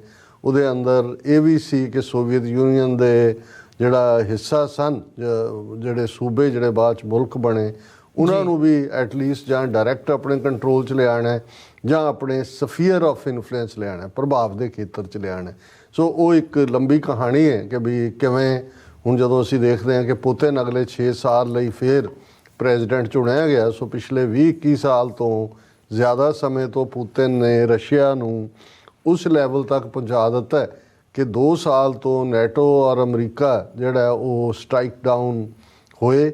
ਇਹ ਯੂਕਰੇਨ ਦੇ ਮਗਰ ਭਾਵੇਂ ਖਲੋਤੇ, ਪਰ ਜੋ ਹਾਲਾਤ ਉੱਥੇ ਬਣ ਰਹੇ ਨੇ ਉਹ ਯੂਕਰੇਨ ਲੂਜ਼ਿੰਗ ਹੈ ਉਸ ਸਾਰੀ ਪ੍ਰੋਪੋਜੀਸ਼ਨ ਦੇ ਵਿੱਚ, ਔਰ ਅਮਰੀਕਾ ਵੀ ਹੱਥ ਘੁੱਟ ਰਿਹਾ ਪੈਸੇ ਦੇਣ ਤੋਂ। ਔਰ ਇਸ ਵੇਲੇ ਅਸੀਂ ਆਉਣ ਵਾਲੇ ਪੀਰੀਅਡ 'ਚ ਦੇਖ ਸਕਦੇ ਹਾਂ ਕਿ ਰਸ਼ੀਆ ਜੇ ਚਾਹੇ ਤਾਂ ਜਿੰਨੀ ਮਰਜ਼ੀ ਟੈਰੀਟਰੀ ਉਹ ਲੈਣ ਦੀ ਸਮਰੱਥਾ ਰੱਖਦਾ ਹੈ। ਔਰ ਰਸ਼ੀਆ ਨੂੰ ਇੱਕ ਬਹਾਨਾ ਵੀ ਮਿਲਿਆ, ਜਿਵੇਂ 2-3 ਦਿਨ ਪਹਿਲਾਂ ਰਸ਼ੀਅਨ ਥੀਏਟਰ ਦੇ ਵਿੱਚ ਜਿਹੜਾ ਫਾਇਰਿੰਗ ਦੇ ਨਾਲ 4-5 ਜਿਹਦੇ 'ਚ ਬੰਦੇ ਫੜੇ ਨੇ, ਜਿਹਨੂੰ ਰਸ਼ੀਆ ਨੇ ਯੂਕਰੇਨ ਨਾਲ ਜੋੜਿਆ। ਹਾਲਾਂਕਿ ਇੱਕ ਹਲਕੇ ਨੇ ਇਸਲਾਮਿਕ ਸਟੇਟ ਖੁਰਾਸਾਨੀ ਨਾਲ ਜੋੜਿਆ, ਪਰ 300 ਤੋਂ ਜ਼ਿਆਦਾ ਲੋਕ ਮਾਰੇ ਗਏ, ਬਹੁਤ ਸਾਰੇ ਜ਼ਖਮੀ ਹੋਏ। ਔਰ ਰਸ਼ੀਆ ਨੇ ਸਿੱਧੇ ਤੌਰ 'ਤੇ ਇਸ ਦੇ ਲਈ ਯੂਕਰੇਨ ਨੂੰ ਜ਼ਿੰਮੇਵਾਰ ਦੱਸਿਆ ਸੀ। ਔਰ ਅਮਰੀਕਾ, ਕਿਉਂਕਿ ਅਮਰੀਕਾ ਨੇ ਉਸ ਤੋਂ ਪਹਿਲਾਂ ਇੰਟੈਲੀਜੈਂਸ ਅਲਰਟ ਵੀ ਉਹਨਾਂ ਨੂੰ ਦਿੱਤਾ ਸੀ। ਜੀ। ਇਹ ਸਮਝਣਾ ਜ਼ਰੂਰੀ ਹੈ ਕਿਉਂਕਿ ਆਲਮੋਸਟ ਇੱਥੇ ਨਵੰਬਰ ਦੇ ਵਿੱਚ ਪ੍ਰੈਜ਼ੀਡੈਂਸ਼ੀਅਲ ਇਲੈਕਸ਼ਨਸ ਦੇ ਵਿੱਚ ਤੱਕ ਪਹੁੰਚਦੇ ਆ। ਜੇ ਪ੍ਰੈਜ਼ੀਡੈਂਟ ਬਾਈਡਨ ਦੀ ਪ੍ਰੈਜ਼ੀਡੈਂਸੀ ਨੂੰ ਜਿਹੜਾ ਇਫੈਕਟਿਵ ਚੈਲੰਜ ਲੱਗ ਰਿਹਾ ਹੈ, ਔਰ ਅਸੀਂ ਗੱਲ ਕਰਾਂਗੇ ਕਿ ਕਿਵੇਂ ਜਿਹੜੀਆਂ 7 ਸਵਿੰਗ ਸਟੇਟਸ ਨੇ ਜਿਹੜੀਆਂ ਅਮਰੀਕਾ ਦੇ ਵਿੱਚ ਪ੍ਰੈਜ਼ੀਡੈਂਸੀ ਡਿਸਾਈਡ ਕਰਦੀਆਂ, ਉਹ ਪਿਛਲੇ ਕੱਲ ਤੱਕ ਟਰੰਪ ਦੇ ਹੱਕ 'ਚ ਜਾ ਰਹੀਆਂ ਸੀ। ਭਾਵੇਂ ਅੱਜ ਸਟੂਡੀਓ 'ਚ ਆਉਣ ਤੋਂ ਪਹਿਲਾਂ ਮੈਂ ਦੇਖ ਰਿਹਾ ਸੀ ਕਿ ਜਿਹੜਾ ਗੈਪ ਹੈ ਉਹ ਘਟਿਆ ਹੈ ਔਰ ਇੱਕ ਸਟੇਟ ਦੇ ਵਿੱਚ ਬਾਈਡਨ ਨੇ ਰਾਦਰ ਲੀਡ ਕਰਨਾ ਸ਼ੁਰੂ ਕੀਤਾ। ਪਰ ਅਸੀਂ ਦੇਖਦੇ ਹਾਂ ਕਿ ਨਵੰਬਰ ਤੱਕ ਪਹੁੰਚਦੇ ਹਾਂ, ਇਹ ਨੈਕ ਬਾਈ ਨੈਕ ਜਾਂ ਨੈਕ ਟੂ ਨੈਕ, ਜਿਵੇਂ ਸਾਡੀ ਪੁਰਾਣੀ ਬ੍ਰਿਟਿਸ਼ ਇੰਗਲਿਸ਼ 'ਚ ਇਸਤੇਮਾਲ ਹੁੰਦਾ ਸੀ, ਇਹਨਾਂ ਦੀ ਆਪਸੀ ਲੜਾਈ ਹੋਏਗੀ। ਹੁਣ ਇਹ ਵੀ ਪ੍ਰਭਾਵਿਤ ਕਰੇਗਾ ਯੂਕਰੇਨ ਨੂੰ। ਹੁਣ ਇਹ ਤਾਂ ਅਮਰੀਕਾ ਦਾ ਆਪ ਸਹਿੜਿਆ ਸੀ ਜੋ ਯੂਕਰੇਨ ਦਾ ਮੁੱਦਾ, ਉਹਨੂੰ ਨੈਟੋ ਦਾ ਮੈਂਬਰ ਬਣਾਉਣ ਦੀ ਗੱਲ, ਰਸ਼ੀਆ ਨੂੰ ਪ੍ਰੋਵੋਕ ਕਰਨ ਦੀ। ਪਰ ਇਹ ਵੀ ਆਉਣ ਵਾਲੇ ਅਮਰੀਕਨ ਸਿਸਟਮ ਨੂੰ ਇਨ ਪਾਰਟਿਕੂਲਰ ਔਰ ਗਲੋਬਲ ਪੋਲਿਟਿਕਸ ਦੇ ਵਿੱਚ ਇਨਕਲੂਡਿੰਗ UN ਸਿਕਿਉਰਿਟੀ ਕੌਂਸਲ ਜਾਂ UN ਜਨਰਲ ਅਸੈਂਬਲੀ ਇੱਕ ਸਹਿ ਦਾ ਤਕਲਾ ਗੱਢਿਆ ਗਿਆ। ਲੇਕਿਨ ਜਿਹੜਾ ਦੂਸਰਾ ਪਾਰਟ ਜਿਸ ਦੀ ਸ਼ੁਰੂਆਤ 7 ਅਕਤੂਬਰ 2023 ਨੂੰ ਹੁੰਦੀ ਹੈ, ਜਦੋਂ ਕਿ ਹਮਾਸ ਨੇ ਉਹਨਾਂ ਦੀ ਸਾਰੀ ਇਜ਼ਰਾਈਲ ਦੀ ਇੰਟੈਲੀਜੈਂਸ ਨੂੰ ਜਿਹੜਾ ਉਹ ਚਕਮਾ ਦੇ ਕੇ ਔਰ ਈਵਨ ਉਹਨਾਂ ਦੇ ਗਰਾਊਂਡ ਡਿਫੈਂਸ ਨੂੰ ਵੀ, ਜਿਵੇਂ ਹਜ਼ਾਰਾਂ ਦੀ ਗਿਣਤੀ ਦੇ ਵਿੱਚ ਰਾਕਟ ਆ ਕੇ ਡਿੱਗਦੇ ਨੇ ਇਜ਼ਰਾਈਲ ਦੇ ਉਸ ਹਿੱਸੇ 'ਚ, 1200 ਤੋਂ ਜ਼ਿਆਦਾ, ਨੰਬਰ 1300 ਤੱਕ ਵੀ ਕੋਟ ਹੁੰਦਾ, ਇਜ਼ਰਾਈਲੀ ਮਾਰੇ ਜਾਂਦੇ ਨੇ।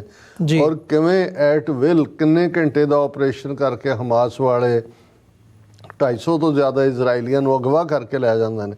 ਹੁਣ ਇਹ ਇੱਕ ਐਸਾ ਸਿਨੈਰੀਓ ਬਣਿਆ ਕਿਉਂਕਿ ਇਜ਼ਰਾਈਲ ਨੇ ਜੇ ਉਹਦੀ ਹੋਂਦ ਤੋਂ ਅਸੀਂ 1948 ਤੋਂ ਬਾਅਦ ਲੈ ਕੇ ਦੇਖੀਏ, ਚੈਲੰਜਸ ਤਾਂ ਉਹਨੇ ਫੇਸ ਕੀਤੇ। 6 ਡੇ ਵਾਰ ਵੀ ਜਿਹੜੀ ਹੈ ਉਹ ਹੋਈ 60s ਦੇ ਵਿੱਚ, ਔਰ ਉਸ ਤੇ ਇਮੀਡੀਏਟ ਜਦੋਂ UN ਨੇ ਰੈਜ਼ੋਲੂਸ਼ਨ ਕਰਕੇ ਇਜ਼ਰਾਈਲ ਦੀ ਹੋਂਦ ਦੀ ਗੱਲ ਕੀਤੀ ਸੀ, ਉਦੋਂ ਸਾਰੇ ਹੀ 5-6 ਜਿਹੜੇ ਗਵਾਂਢੀ ਅਰਬ ਮੁਲਕ ਸੀ ਉਹਨਾਂ ਨੇ ਅਟੈਕ ਕੀਤਾ ਸੀ। ਪਰ ਇਹ ਹਮਾਸ ਵੱਲੋਂ, ਕਿਉਂਕਿ ਇਹ ਹਮਾਸ ਦੀ ਵੀ ਆਲਮੋਸਟ ਅੱਧੀ ਪਾਵਰ ਹੈ ਫਲਸਤੀਨੀਆਂ ਦੀ, ਕਿਉਂਕਿ ਦੋ ਹਿੱਸੇ, ਇੱਕ ਪਾਸੇ ਜਦੋਂ ਅਸੀਂ ਗਜ਼ਾ ਕਹਿੰਦੇ ਹਾਂ ਜਿਹਦੇ 'ਚ, ਔਰ ਹਮਾਸ ਕੋਈ ਸਿਰਫ ਗੁਰਿਲਾ ਗਰੁੱਪ ਤੱਕ ਉਹਦੀ ਹੋਂਦ ਨਹੀਂ ਹੈ ਜਿਵੇਂ UN ਜਾਂ ਕੁਛ ਨੇ ਉਹਨੂੰ ਰੱਖਿਆ ਹੋਇਆ ਹੈ, ਉਹ ਇੱਕ ਇਲੈਕਟਡ ਬਾਡੀ ਵੀ ਹੈ। ਔਰ ਇਸ ਦੇ ਉਲਟ ਵੈਸਟ ਬੈਂਕ ਦੇ ਵਿੱਚ PLO ਜਿਹੜੀ ਜਿਹਦਾ ਲੀਡਰ ਯਾਸਰ ਅਰਾਫਾਤ ਸੀ, ਉਹਨਾਂ ਦੀ ਲੈਗੇਸੀ ਹੈ।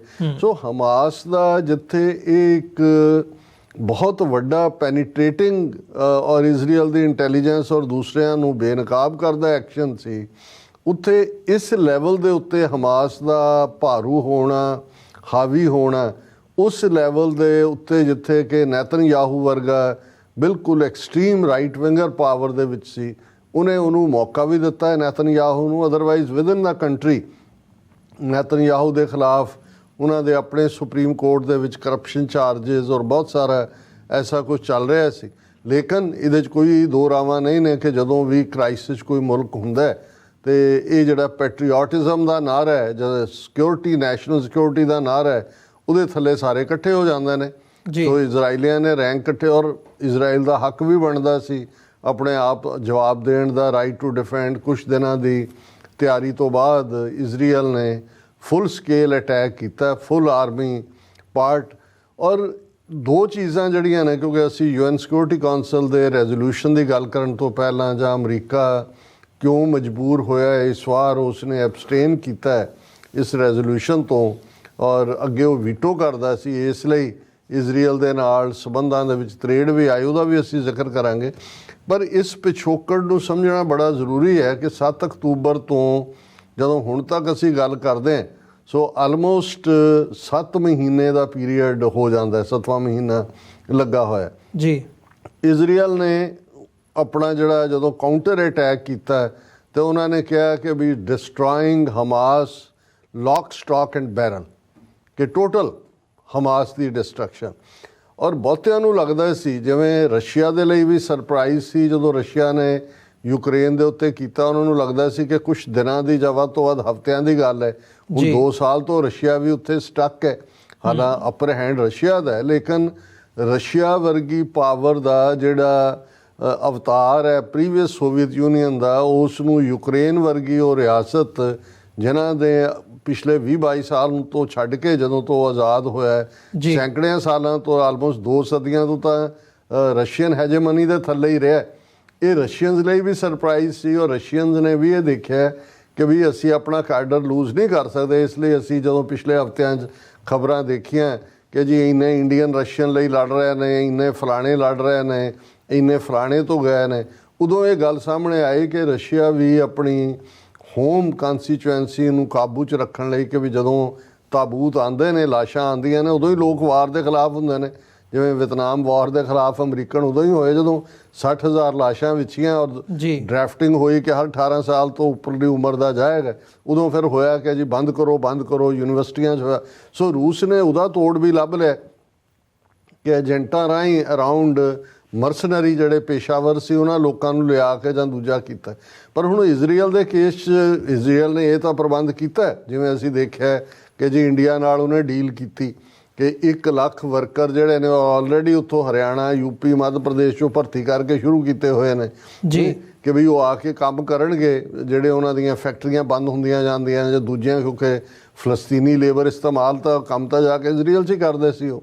ਹੁਣ ਇਹਦੇ ਬਾਵਜੂਦ ਜਿਹੜੀਆਂ ਕੈਜੂਅਲਟੀਜ਼ ਔਰ ਉਹ ਇਜ਼ਰਾਈਲ ਜਿਹਦੇ ਨਾਂ ਦਾ ਖੌਫ ਸੀ ਸਾਰੇ ਇਸਲਾਮਿਕ ਜਗਤ ਦੇ ਵਿੱਚ, ਹਮਾਸ ਵਰਗਾ ਇੱਕ ਛੋਟਾ ਜਿਹਾ ਗਰੁੱਪ ਜਿਹਨੂੰ ਭਾਵੇਂ ਈਰਾਨ ਸਪੋਰਟ ਕਰਦਾ ਹੈ ਜਾਂ ਕੋਈ ਹੋਰ ਕਰਦਾ ਹੈ, ਇਹ ਵੱਖਰੀ ਕਹਾਣੀ ਹੈ। ਜੇ 7 ਮਹੀਨੇ ਬੀਤਣ ਬਾਅਦ ਵੀ ਹਮਾਸ ਹਰ ਗਲੀ ਹਰ ਕੂਚੇ 'ਚ ਲੜ ਰਿਹਾ ਹੈ, 7 ਮਹੀਨੇ ਬੀਤਣ ਬਾਅਦ ਵੀ 250 ਚੋਂ ਇੱਕ ਵੱਡਾ ਹਿੱਸਾ ਅਜੇ ਵੀ ਉਹ 125 ਨੇ, 150 ਨੇ ਜਿਨ੍ਹਾਂ ਨੂੰ ਅਗਵਾ ਕੀਤਾ ਗਿਆ ਉਹ ਹਮਾਸ ਦੇ ਕਬਜ਼ੇ 'ਚ ਨੇ। ਇਹ ਸਭ ਤੋਂ ਜਿਹੜੀ ਗੱਲ ਵਰੀਸਮ ਹੈ ਇਜ਼ਰਾਈਲ ਲਈ ਵੀ ਹੈ ਔਰ ਅਮਰੀਕਾ ਲਈ ਵੀ ਹੈ।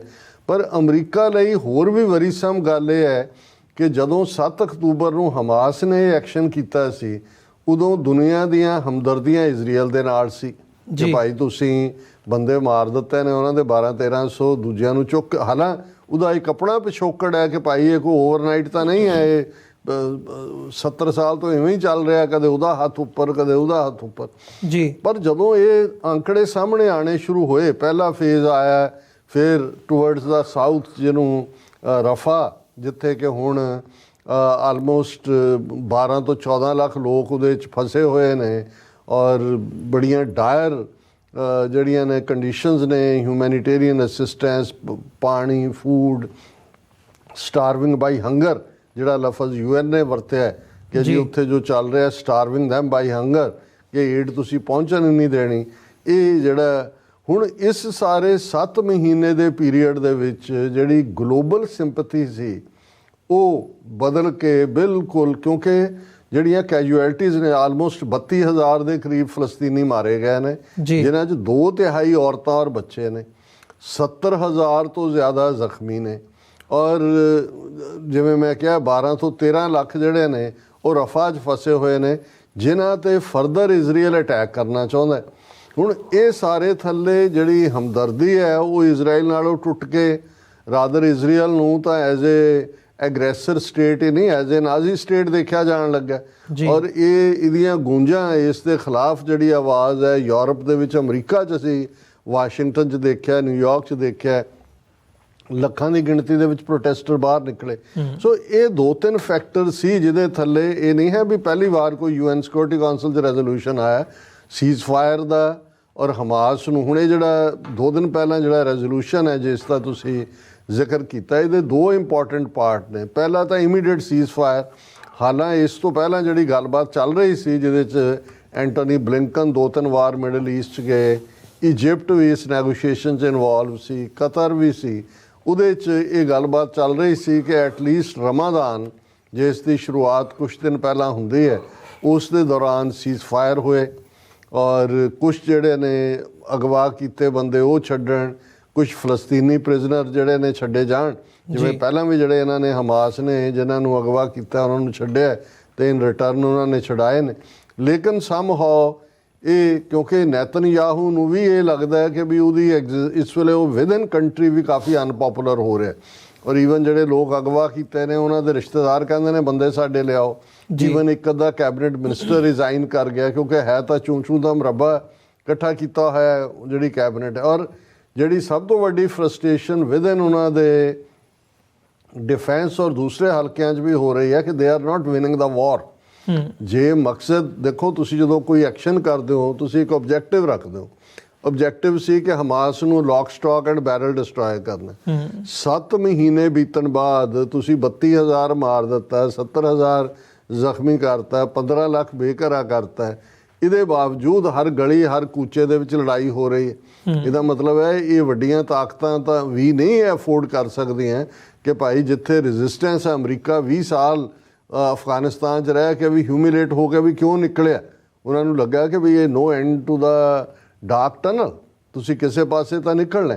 ਹੁਣ ਅਮਰੀਕਾ ਮੈਂ ਸਮਝਦਾ ਵੀ ਪ੍ਰੈਗਮੈਟਿਕ ਪੋਜੀਸ਼ਨ ਦੇ ਉੱਤੇ ਪਹੁੰਚਿਆ। ਉਹਨੂੰ ਲੱਗਾ ਵੀ ਇੱਕ ਪਾਸੇ ਬਾਈਡਨ ਐਡਮਿਨਿਸਟ੍ਰੇਸ਼ਨ ਲਈ ਇਹ ਦਿੱਕਤ ਵੀ ਹੈ ਕਿਉਂਕਿ ਜਿਵੇਂ ਪ੍ਰਾਇਮਰੀ ਦੇ ਵਿੱਚ ਮਿਸ਼ੀਗਨ ਜਿੱਥੇ ਵੱਡੀ ਗਿਣਤੀ 'ਚ ਮੁਸਲਿਮ ਵੋਟ ਸੀ ਉਹਦੇ 'ਚ ਬਹੁਤ ਦਿੱਕਤ ਹੋਈ ਇਹਨੂੰ ਪ੍ਰਾਇਮਰੀ 'ਚ ਵੀ ਆਪਣੀ ਗੱਲ ਕਹਿਣ ਲਈ।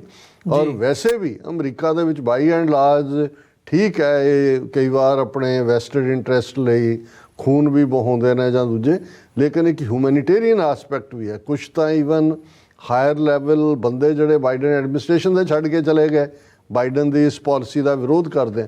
ਸੋ ਇਹਨਾਂ ਹਾਲਾਤਾਂ ਦੇ ਵਿੱਚ ਅਮਰੀਕਾ ਨੇ ਨੈਤਨਯਾਹੂ ਦੇ ਉੱਤੇ ਪ੍ਰੈਸ਼ਰ ਬਿਲਡ ਕੀਤਾ ਸੀ ਕਿ ਫॉर ਗॉड ਸੇਕ ਇਹ ਕਰੋ, ਜਿਹੜਾ ਸੀਜ਼ ਫਾਇਰ ਹੈ ਥੋੜ੍ਹੀ ਬਹੁਤ ਐਕਸਚੇਂਜ ਕਰ ਲਓ ਪ੍ਰਿਜ਼ਨਰਸ ਦੀ, ਚਲੋ ਜ਼ਿਆਦਾ ਨਹੀਂ, ਵਕਤੀ ਤੌਰ 'ਤੇ ਹੀ ਰਮਦਾਨ ਦਾ ਮਹੀਨਾ ਹੀ ਸੀਜ਼ ਫਾਇਰ ਕਰੋ। ਔਰ ਅਮਰੀਕਾ ਨੇ ਆਪਣੇ ਤੌਰ 'ਤੇ ਵੀ ਉੱਥੇ ਪੋਰਟ ਬਣਾ ਦੇ ਨੇੜੇ ਏਡ ਭੇਜਣ ਦਾ ਜਾਂ ਦੂਜਾ। ਹੁਣ ਇਕੱਲਾ ਇਹ ਨਹੀਂ ਹੈ ਵੀ ਇਜ਼ਰਾਈਲ ਜੰਗ ਨੂੰ ਅੱਗੇ ਰਫਾ ਦੇ ਉੱਤੇ ਅਟੈਕ ਕਰਨਾ ਚਾਹੁੰਦਾ ਜਿਵੇਂ ਉਹਨਾਂ ਨੇ ਅਲ ਸ਼ਿਫਾ ਹਸਪੀਟਲ ਦੇ 4 ਦਿਨ ਪਹਿਲਾਂ ਕੀਤਾ। ਉਹ ਈਵਨ ਜਿਹੜੀ ਏਡ ਹੈ ਉਹ ਵੀ ਪਹੁੰਚਣ ਨਹੀਂ ਦੇ ਰਿਹਾ। ਜਿਹੜੀਆਂ UN ਦੀਆਂ ਏਜੰਸੀਜ਼ ਜਾਂ ਯੂਰਪੀਅਨਸ ਆ ਜਿਨ੍ਹਾਂ ਨੇ ਪਹਿਲਾਂ ਬੰਦ ਵੀ ਕਰ ਦਿੱਤੀ ਸੀ ਕੁਛ ਕਾਰਨਾਂ ਕਰਕੇ, ਅਮਰੀਕਾ ਨੇ ਆਪਣਾ ਸਿਸਟਮ ਬਣਾ ਕੇ ਭੇਜਣ ਦੀ ਕੋਸ਼ਿਸ਼ ਕੀਤੀ ਪਰ ਉਹ ਇਫੈਕਟਿਵ ਨਹੀਂ ਹੋਈ। ਪਰ ਈਵਨ ਕੋਈ ਪਾਣੀ ਟੈਂਕਰ ਤੇ ਪਾਣੀ ਲੈਂਦੇ ਬੱਚੇ ਔਰ ਔਰਤਾਂ ਮਾਰੀਆਂ ਜਾ ਰਹੀਆਂ ਨੇ।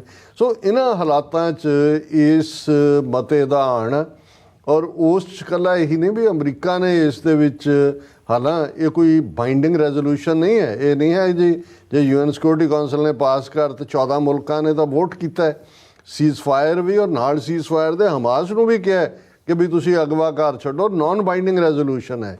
ਲੇਕਿਨ ਇਸ ਦੇ ਉੱਤੇ ਵੀ ਇਜ਼ਰਾਈਲ ਨੇ ਜਿਵੇਂ ਰਿਐਕਟ ਕੀਤਾ ਹੈ, ਉਹਨਾਂ ਦੀ 2 ਮੈਂਬਰੀ ਖਾਸ ਟੀਮ ਜਿਹੜੀ ਵਾਈਟ ਹਾਊਸ ਆ ਰਹੀ ਸੀ ਮਿਲਣ ਲਈ ਉਹਦਾ ਟ੍ਰਿਪ ਕੈਂਸਲ ਕਰਤਾ ਹੈ। ਔਰ ਈਵਨ ਹਮਾਸ ਵੀ ਉਹ ਤਾਂ ਰੈਜ਼ਿਸਟੈਂਸ ਦੇ ਰਿਹਾ ਕਿਉਂਕਿ ਉਹਨਾਂ ਨੂੰ ਤਾਂ ਲੱਗਦਾ ਕਿ ਬਈ ਇਹ ਜਿਉਂ-ਜਿਉਂ ਇਜ਼ਰਾਈਲ ਦਾ ਐਟੀਟਿਊਡ ਡਿਫਰੈਂਟ ਹੋ ਰਿਹਾ ਹੈ ਉਹ ਹਮਾਇਤ ਲੂਜ਼ ਕਰ ਰਿਹਾ ਗਵਰਨਮੈਂਟਸ ਦੀ ਵੀ, ਕਿਉਂਕਿ ਪਹਿਲੀ ਵਾਰ ਹੈ UK ਨੇ ਤਾਂ ਹੱਕ 'ਚ ਪਾਈ ਹੈ ਵੋਟ, 14 ਮੁਲਕ ਤਾਂ ਹੀ ਬਣਦੇ ਨੇ।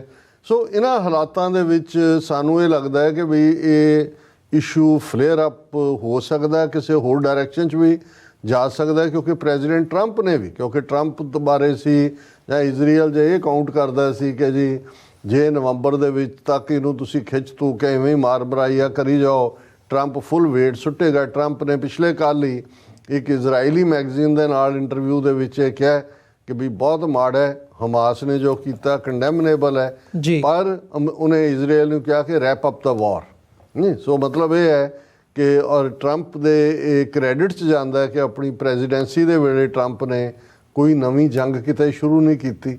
ਇਸ ਦੇ ਉਲਟ ਉਹਨੇ ਇਰਾਕ 'ਚੋਂ ਵੀ ਵੱਡੀ ਗਿਣਤੀ 'ਚ ਫੌਜ ਕੱਢੀ ਔਰ ਅਫਗਾਨਿਸਤਾਨ 'ਚ ਦਿੱਕਤਾਂ ਦੇ ਬਾਵਜੂਦ ਜਿਹੜਾ ਅਮਰੀਕਾ ਜਾਂ ਨੈਟੋ ਦਾ ਅਫਗਾਨਿਸਤਾਨ ਆਪਰੇਸ਼ਨ ਸੀ ਉਸ ਨੂੰ ਖ਼ਤਮ ਕੀਤਾ। ਸੋ ਇਹ ਜਦੋਂ ਅਸੀਂ ਇਸ ਸਾਰੇ ਸਿਨੈਰੀਓ ਦੇ ਵਿੱਚ ਦੇਖਦੇ ਹਾਂ ਤੇ ਇਹ ਇੱਕ ਦੁਖਦਾਈ ਗੱਲ ਹੈ ਕਿ ਇਹਦੇ ਬਾਵਜੂਦ ਕਿ ਬਲੱਡ ਸ਼ੈਡ ਹੋ ਰਿਹਾ ਔਰ ਕੋਈ ਉਹਨਾਂ ਦਾ ਬੇਲੀ ਨਹੀਂ ਹੈ। ਔਰ ਮੈਂ ਸਮਝਦਾ ਵੀ ਇਹ ਗੁਫ਼ਤਗੂ ਮੁਕੰਮਲ ਨਹੀਂ ਹੋਏਗੀ ਜੇ ਅਸੀਂ ਸਿੱਖ ਕਿਰਦਾਰ ਦੀ ਗੱਲ ਨਾ ਕਰੀਏ ਕਿ ਜਿਵੇਂ ਜਗਮੀਤ ਸਿੰਘ NDP ਪਾਰਟੀ ਦੇ ਲੀਡਰ ਨੇ ਜਿਹੜਾ ਰੈਜ਼ੋਲੂਸ਼ਨ ਲਿਆਂਦਾ ਕੈਨੇਡੀਅਨ ਪਾਰਲੀਮੈਂਟ ਦੇ ਵਿੱਚ ਕਿ ਫਲਸਤੀਨ ਨੂੰ ਅਲੱਗ ਇੱਕ ਨੇਸ਼ਨ ਦੇ ਤੌਰ 'ਤੇ ਬਣਾਉਣ ਦੇ ਲਈ ਜਿਹੜੀ ਹੈ ਉਹ ਪ੍ਰੈਕਟੀਕਲ ਕਾਰਵਾਈ ਕੀਤੀ ਜਾਏ। ਔਰ ਲਿਬਰਲ ਵਾਲੇ ਜਿਹੜੇ ਨੇ ਦੇ ਵਰ ਕਾਟ ਇਨ ਏ ਵੇ ਕਿਉਂਕਿ ਖੁੱਲ੍ਹ ਕੇ ਉਹ ਇਸ ਲਈ ਜਾਣਾ ਵੀ ਨਹੀਂ, ਹਾਲਾਂਕਿ ਕੈਨੇਡਾ ਦੀ ਪੋਜੀਸ਼ਨ ਤਾਂ 2 ਨੇਸ਼ਨ ਥਿਊਰੀ ਦੀ ਹੈ। ਸੋ ਵੋਟ ਤੱਕ ਪਹੁੰਚਣ ਤੋਂ ਪਹਿਲਾਂ ਜਦੋਂ ਲਿਬਰਲਸ ਨੂੰ ਇਹ ਲੱਗਾ ਕਿ ਭਾਈ ਇਹ ਗੱਲ ਤਾਂ ਕਿਸੇ ਹੋਰ ਪਾਸੇ ਚਲੀ ਜਾਏਗੀ, ਸੋ ਉਹਨਾਂ ਨੇ ਆਪਣਾ ਰੈਜ਼ੋਲੂਸ਼ਨ ਲਿਆਂਦਾ ਜਿਹੜਾ ਸੌਫਟ ਹੈ ਰਿਲੇਟਿਵਲੀ, ਲੇਕਿਨ ਫਿਰ ਵੀ ਉਹ ਫਲਸਤੀਨੀਆਂ ਦੇ ਹੱਕ 'ਚ ਜਾਂਦਾ ਹੈ। ਸੋ ਅਸੀਂ ਸਮਝਦੇ ਹਾਂ ਵੀ ਜਦੋਂ ਅਸੀਂ ਸਿੱਖ ਕਰੈਕਟਰ ਜਾਂ ਸਿੱਖ ਕਿਰਦਾਰ ਦੀ ਗੱਲ ਕਰਦੇ, ਇਹ ਵੀ ਗੱਲ ਉੱਭਰੀ ਹੈ ਕਿ ਸਿੱਖ ਹਮੇਸ਼ਾ ਨਿਆਂ ਦੇ ਨਾਲ ਖਲੋਂਦਾ ਹੈ, ਬੇਇਨਸਾਫੀ ਨੂੰ ਉਹ ਚੈਲੰਜ ਕਰਦਾ ਹੈ।